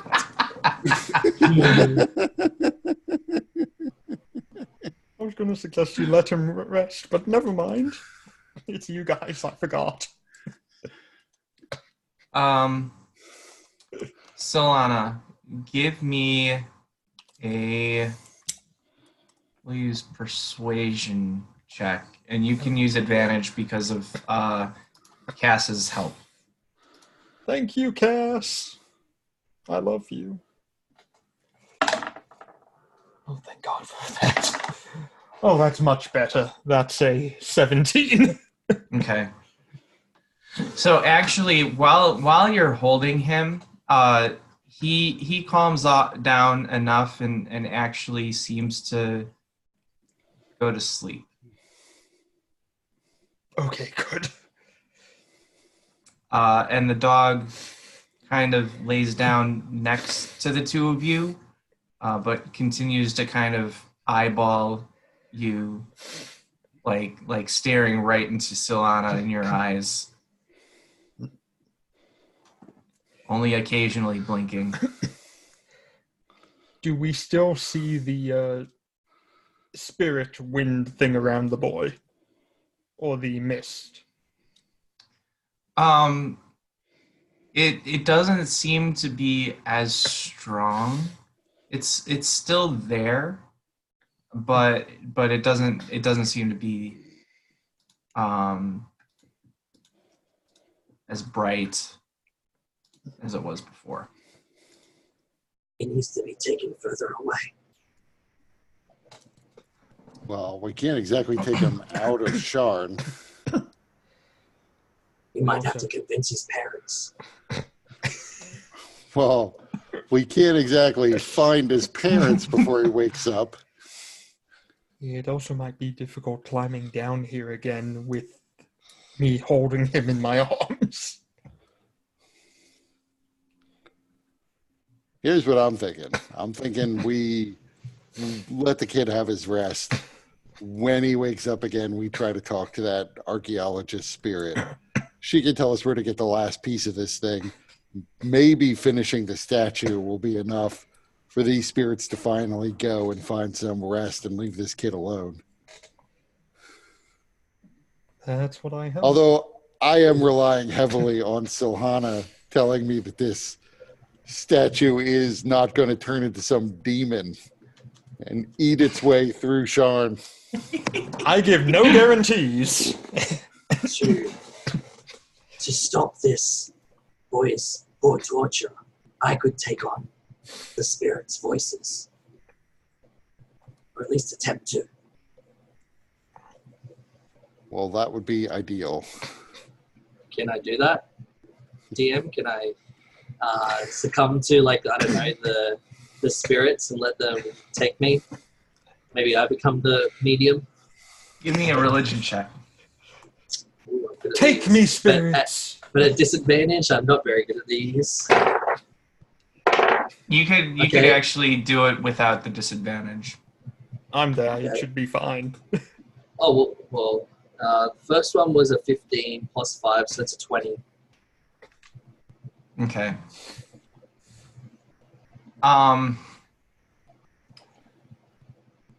There's a reason that the ritual was banned amongst your kind. Doing that even temporarily, one, the process would be incredibly taxing and risky for the both of you.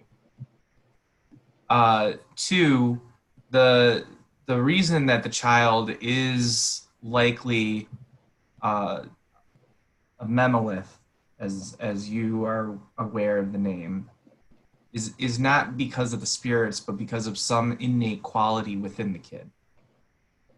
So you would need to find a way to dampen his own natural capacity to act as a medium, while also enhancing your ability and trying to make that transfer. And then once you do that, one, it's temporary, and two, can lead to permanent insanity or other disabilities. So, do you know of any way to at least exorcise the kid of these ghosts? What do you mean? Sounds right up his alley. Maybe not for a couple levels. Well, Yeah, it's a little beyond your capacity right now. The best you could do is possibly calm the spirits a bit, but this kid, regardless of what you're able to do, is always going to act as a beacon. Right, So- but get rid of these ghosts, and then maybe he picks up new ghosts. Whatever, we can't stop that. So yeah, so with like the whole dampening of his and enhancing of mine, I can do the dampening. Like maybe I was thinking I could do like the Song of Rest while he's sleeping, and maybe that acts as like some sort of like I don't know, interruption between them. But then enhancing myself is going to be the hard part. But taking on like the insanity or whatever, well, whatever, I'll take it if it need be. I already am partially insane. Maybe we can take him to that Blackstone church. What do you mean partially? Let the priest deal with it. I mean, I, as a player, know it is a simple 5th level spell.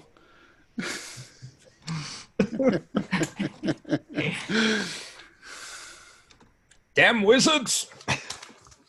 But it's Wait, you're only not- like Jafar, only you're not going- suggesting we turn this poor child over to that Thranish cultist?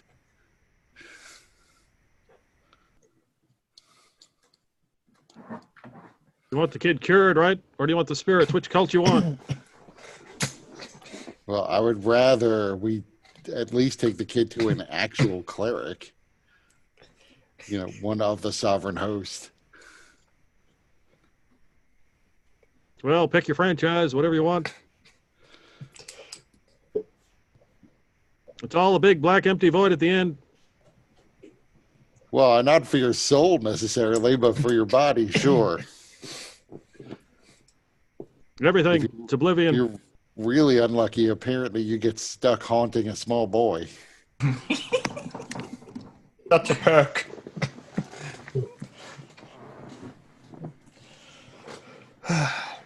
Nothing worse than being trapped inside of a small child. But at least, you know, maybe finishing the statue won't be enough, but maybe, like Silhana suggested loudly several times, we can move the statue to some upper level, and that'll cause, I don't know, the ghost to either shut the fuck up or this god or angel figure to come back, and it can shut the ghosts up. Yeah, by killing them and then killing us. is this a angel face creature perchance? Has it got an angel like face? All I know is it is celestial and holy, but that doesn't necessarily mean it's a good celestial. Nope.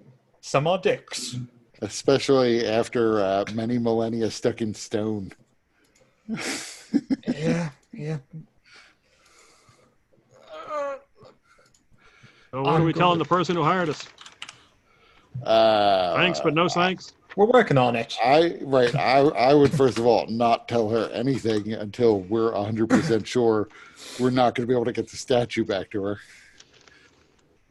And you know, if it turns into an angel, I think we just tell her, "Hey, it turned into an angel. What could we do?"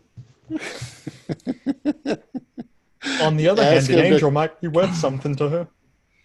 Right. I'm sure we'll just be able to, you know, throw our ghost trap under it and take Don't it up cross to the her. beams.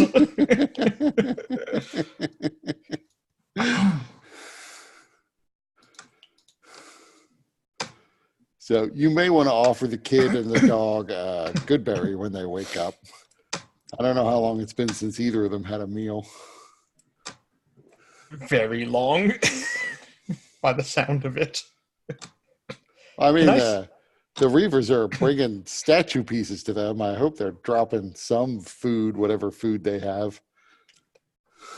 With my hand wrapped around him, can I feel his rib cage? Yeah, he's definitely on the skinny side. Like I mentioned, he's gaunt Yeah. in the cheekbones, and so he's definitely underweight. As for you, Cass, when you mentioned the Song of Rest, he doesn't have any hit point damage, but the song, if you do the Song of Rest while he's sleeping, he is able to sleep a little bit more deeply, and it does cause the spirit's energy to fade even more. Keep in mind, it's not actually a very restful song of rest. It's more threatening. Yeah. The dog thinks you're growling at it. True. Dog starts humping your leg, thinks it's a mating call or some shit. I'm gonna take out my blanket and also put it over the kid to keep him warm and everything, because this place is fucking cold. And I guess we're taking a rest of some kind. Until the kid wakes up.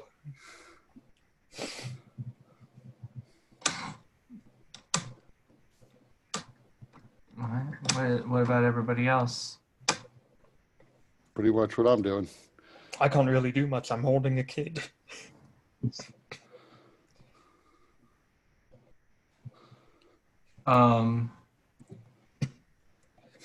So kid sleeps pretty deeply. And the dog does seem to calm down a little bit. It's no longer snarling at anybody. It's still watching each of you intently, and also resting. It's resting its head on the kid. He would probably sleep for a long while, especially with the conditions that you guys have set up. Potentially, if you guys wanted, you could probably take the 12 hours left until your extra long rest, and then get a long rest in. Okay. I mean, I would just let the kids sleep. So, yeah, I would not be really doing much.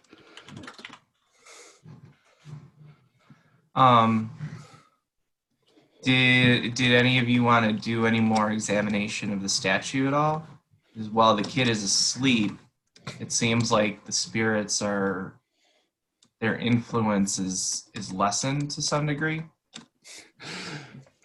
Just have to keep the kid unconscious.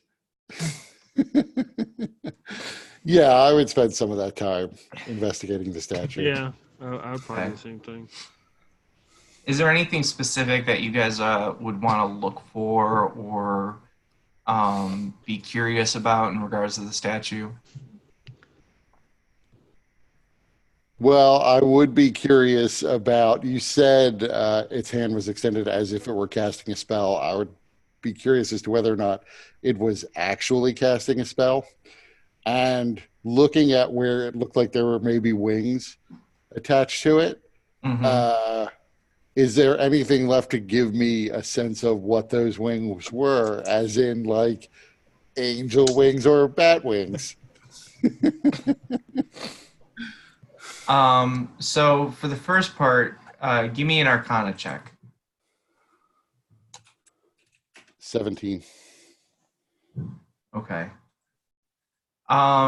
So it's hard to say because spells are so complicated in their motions that it could be the start of a number of different spells, or it could just be a gesture that has nothing to do with spell work. So you're not able to concretely identify that it is casting a spell or what spell it would be casting. But it's definitely a possibility, especially because of the way that the one hand is in comparison to the way that the other one is.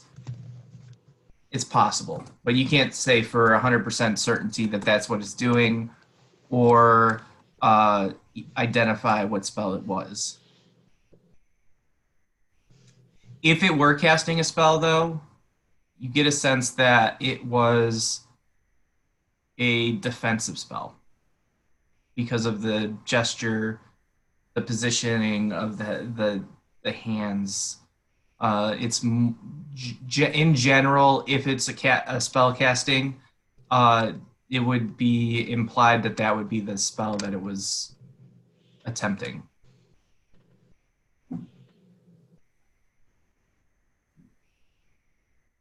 What about the wings? For that, give me an investigation check. 17 again. So do you remember, have you ever seen the movie Dogma? Yes. Okay. When their wings are cut off, it's similar to what this statue appears.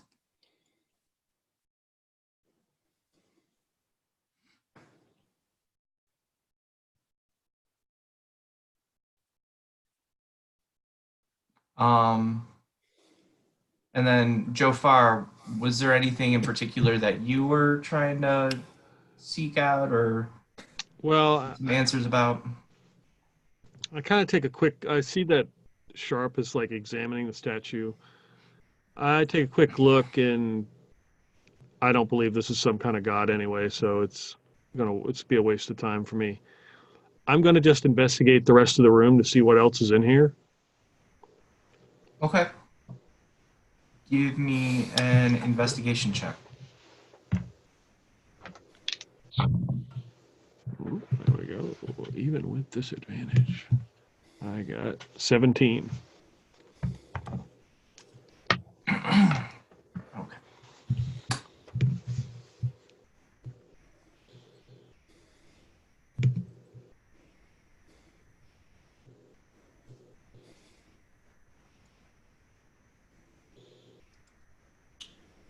Um,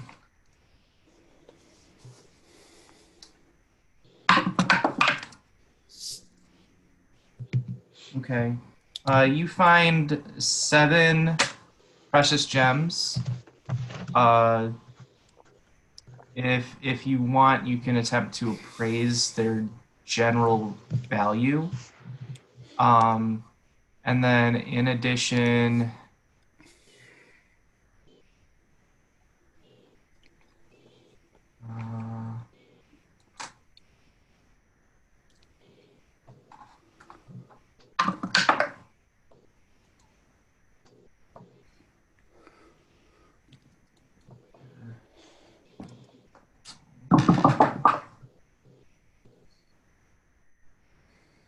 you find a 2-handed arcane focus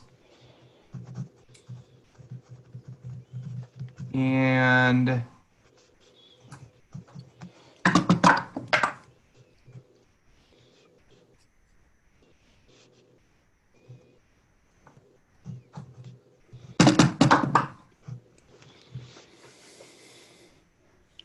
a cloak that appears to be quite exceptional.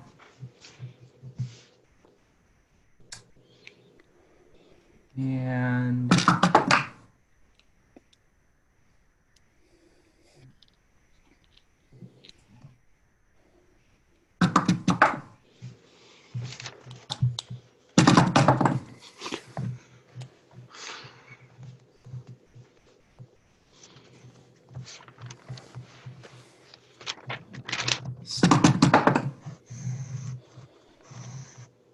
and then also a brooch that appears to be very exceptionally well made.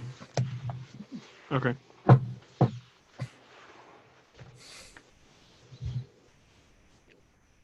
I think I found our rent money. Well, also, we did find the 2 letters of credit for 250 gold pieces, although they are 80 years old. I should still be on it. It's like that entire blanket of Confederate currency I have.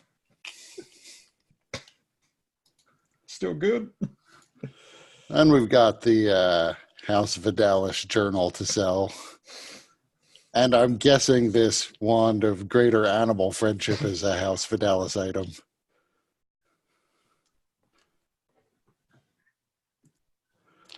So I think, with a little legwork, we might be okay on the rent anyway. So what are you saying? Should I leave this stuff here or just take it? I would probably just take it. Yeah, I don't think this god is going to really need it.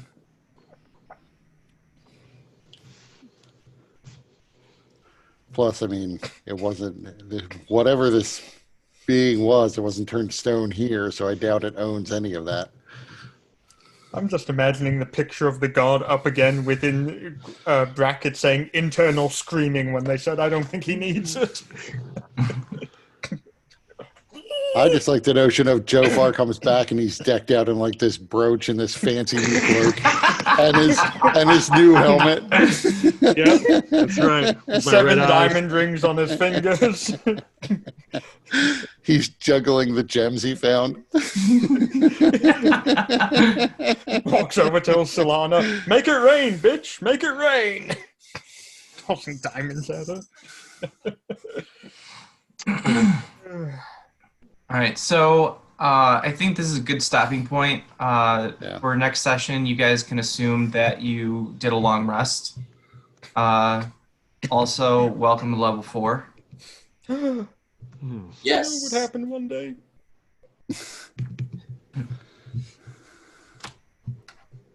Just one thing I wanted to do before I took the long rest, which was detect thoughts.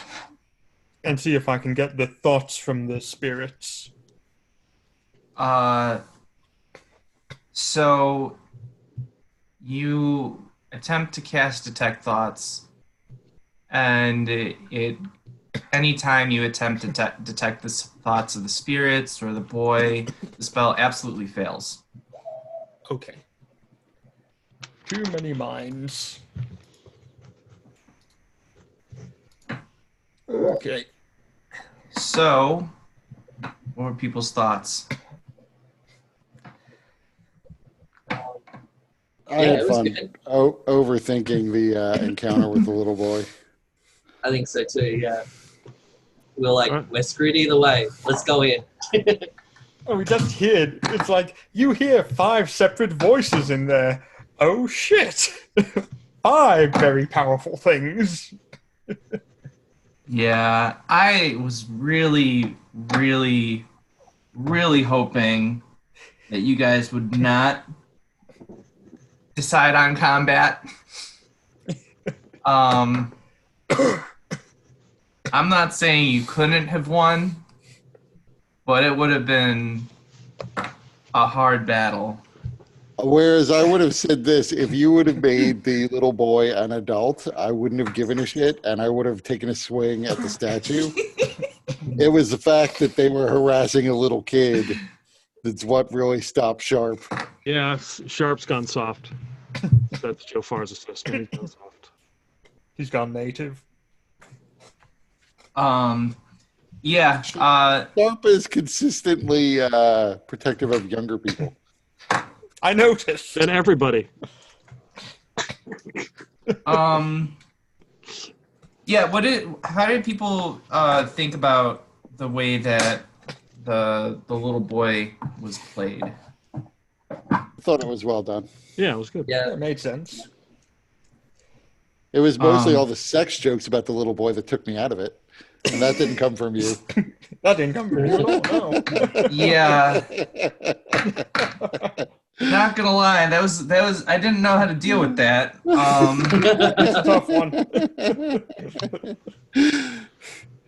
Don't Um, try to monetize this video when you post it on YouTube. Or just like just put like a blank screen and a big beep whenever whenever Jeff says something. Just have like just edit in one of those black boxes over Solana, constantly matching.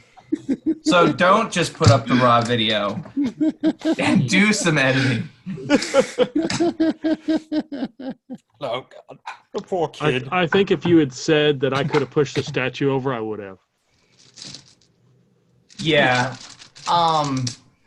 It's an incredibly heavy statue. It really is made out of pretty fine. It's a material kind of similar to marble, you would guess, based on the way that it feels, but it doesn't have that sort of veined appearance of marble. Like it's all just very, very white. You're saying it's porcelain? He could have shattered it with a staff. Definitely not porcelain, which is why it's a little strange because, yeah. When you sent me like at least 3 paragraphs of exhibition, I was just like, oh boy, we're gonna be fucked if we fight this thing. Yeah, I basically just copied and pasted that. Yeah. Had I had a little bit more time and thought about, wait, I probably should have sent this information to you before the game, and it's all good. I think I got better cultivated it. I got the point. It made the story progress, which is good, and it made us like, not just kick the door in and shoot things. So I think that's a good thing. I'll admit I was kind of confused by the description of it when they said, oh, you see the one figure in there who seems to be short and it's a kid or something. And I thought, wait, are there other figures in there as well, or is it just the one? Oh, sorry. Yeah, it was just the one with the dog and the statue. Yep. Yeah, we thought there were Reavers in there for a little while, I think. Yeah. I thought there were Reavers in there and a little boy and a dog. That's what we were talking about. I mean, there were multiple voices going on, so that's a reasonable assumption until you actually entered the room and saw more about what's inside. Yeah, I'd have to watch the video again. When you were describing what Sharp was seeing, I got the impression I was seeing several people. But I think it was a confusion in part because I'm really tired.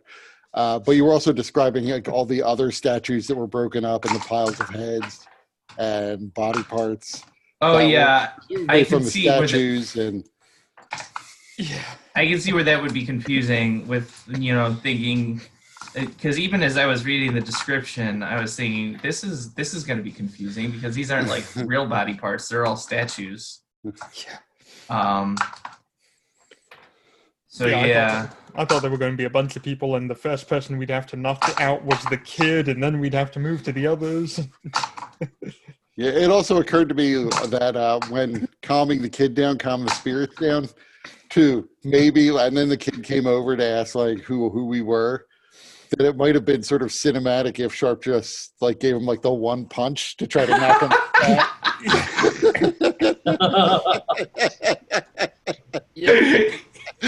D&D doesn't work that way, but it occurred to me. With an action point, it does. How dare you be heard and seen? One Punch Man. I mean, presumably we'd still have to fight the dog at that point, even if the kid was unconscious. And possibly a cloud of angry ghosts that can't be destroyed. Yeah. Yeah. I cast fist. Bam. Beat the kid.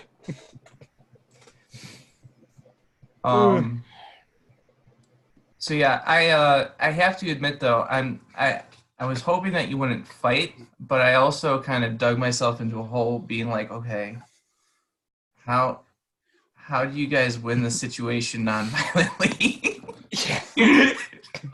Well, right now, Sharp is hoping that, like I said, I'm not.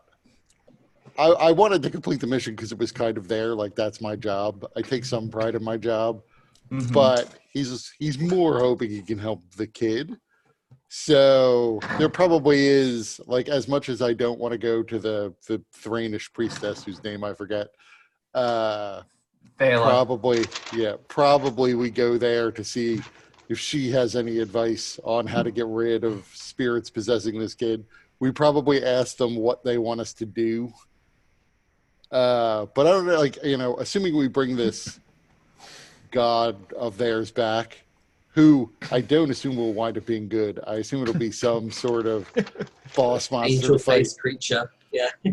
I was more thinking like you said, it was like, they chop their wings off in Dogma. Some sort of like fallen angel that got turned to stone. Yeah. Well, I mean, they obviously went ahead and cast a defensive spell by the sound of it to protect themselves from whatever the fuck was about to happen to them. Evil people cast shield.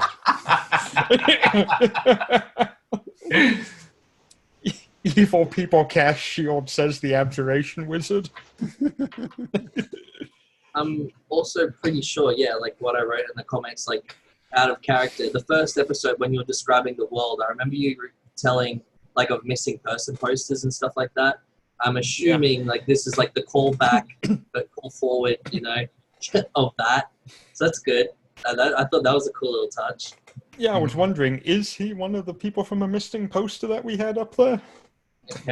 So, yeah, go out, go look. Unless you graffitied it. It wouldn't be the first time.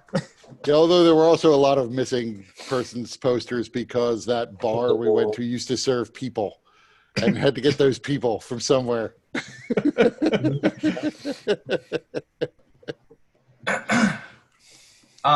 So one thing I want to ask you guys, I think I've mentioned it to Kurt, Brennan, and Peter, but Josh, since I'm also planning on running with because this is every other Tuesday, I play in a different game with a different group, and with that group I was planning to run Descent into Avernus.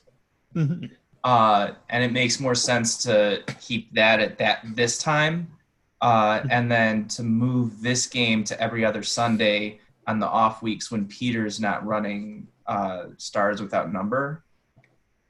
Okay. So I was just wondering if everybody is cool with that. So moving this to a Sunday, which is a Monday for me.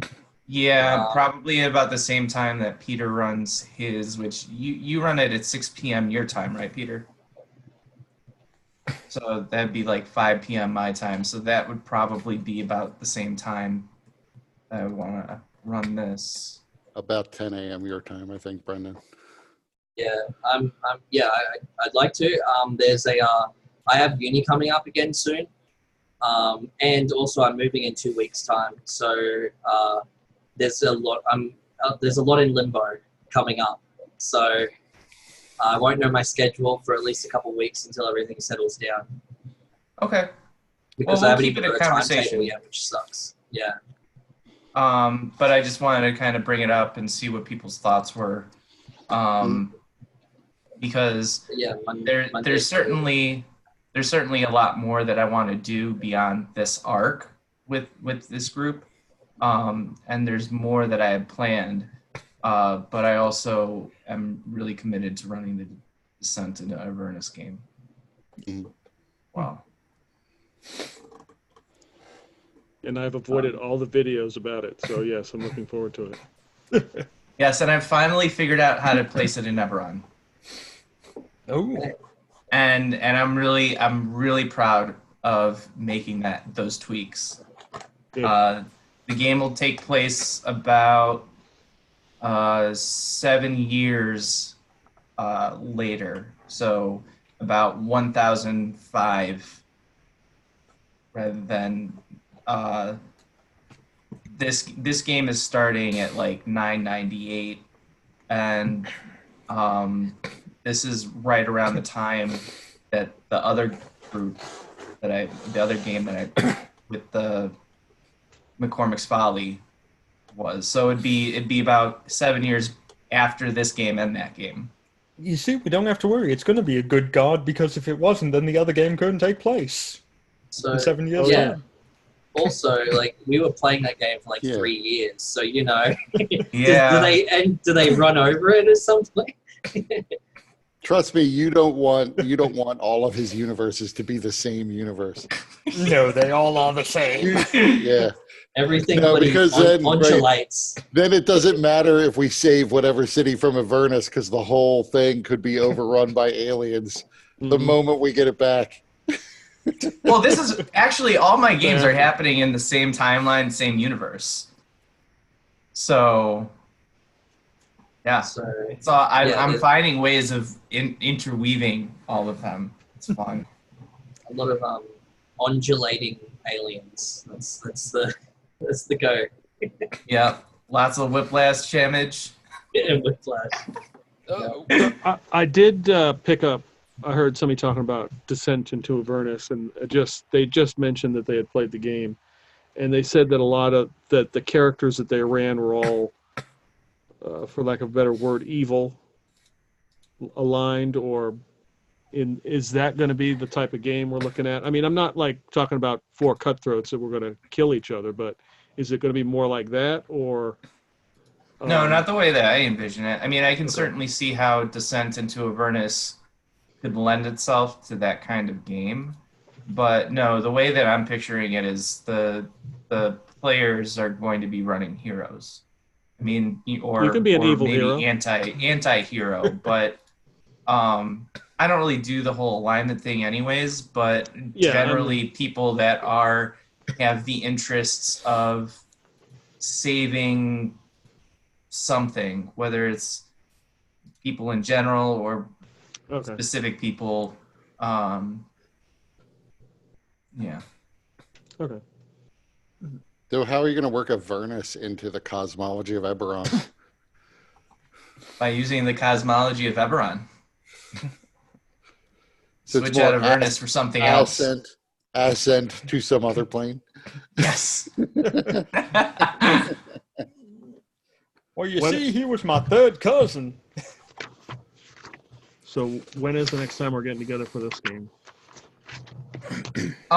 So the Descent into Avernus game, I'm thinking having session 0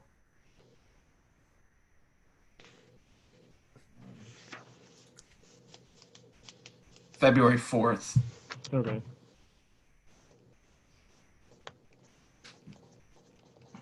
So then that would mean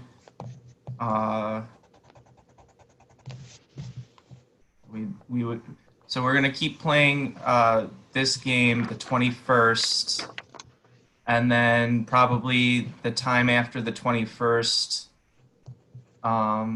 You're running this Sunday, right, Peter? Yeah. So then the 2nd would probably be the game after next, or this. That's Super Bowl. Okay, so then we'd miss a week, so like maybe My the team 16th. was kind enough to bow out so somebody else could win. So Fair enough. So then You're actually going to watch some sports ball game rather than play D&D? What a loser. I mean, if everybody here agrees they want to play, then no, I'll probably have Super Bowl plans myself, actually. Oh, God, we have to mock the jocks now. Actually, wait a minute. I have to see something. Could it be? No. Well, in the case of 2 weeks from now, on the 21st, you said, yeah? I Yeah. won't be available. Okay. So Cass is in the, what is it, Mallet Well, Space. That's it. I'll do some emailing with you to see what you might want to have Cass do in the next session. Yeah. But yeah, you'll generally be in Mallet space. Okay. So we're losing our expert on spiritual possession, who is also skilled in medicine. That's okay. The kid has motherly love. Nothing could possibly go wrong. I will transfer all my skills to little medium kid. Well, we do still have to get out of here and probably wander through hordes of reavers to do it. No, it's fine. We have the little kid. The little kid, I don't think the little kid actually controls unpossessed reavers. I think he just possesses certain reavers, and they go out to retrieve statue pieces.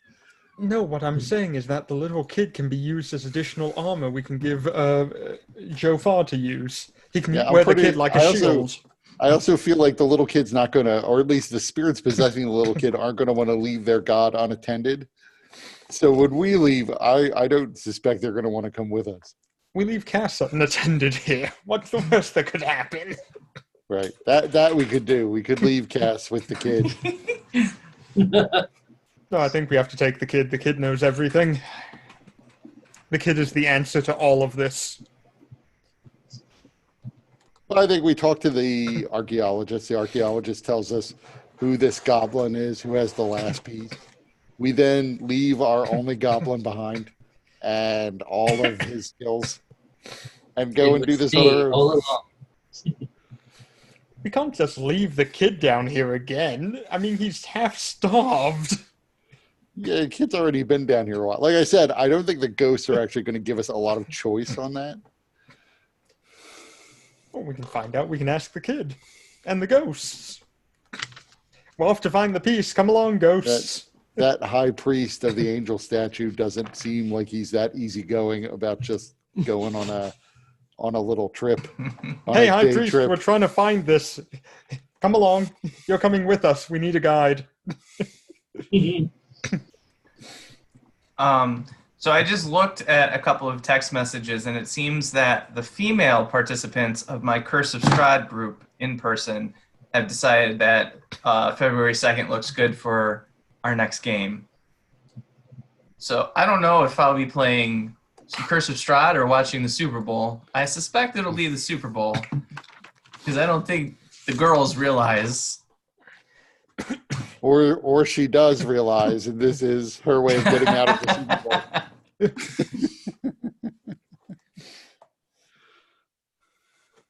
All right, guys. So see you in 2 weeks. All right, talk to you later. Yep. All right, everyone. See ya. Just double checking, Peter. Our next game is the 15th, right? Or 14th?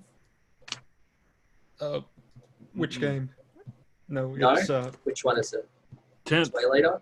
The 10th? This week. Oh, okay. It's this week. Cool. Yeah. Awesome. Yeah. Awesome. Yeah.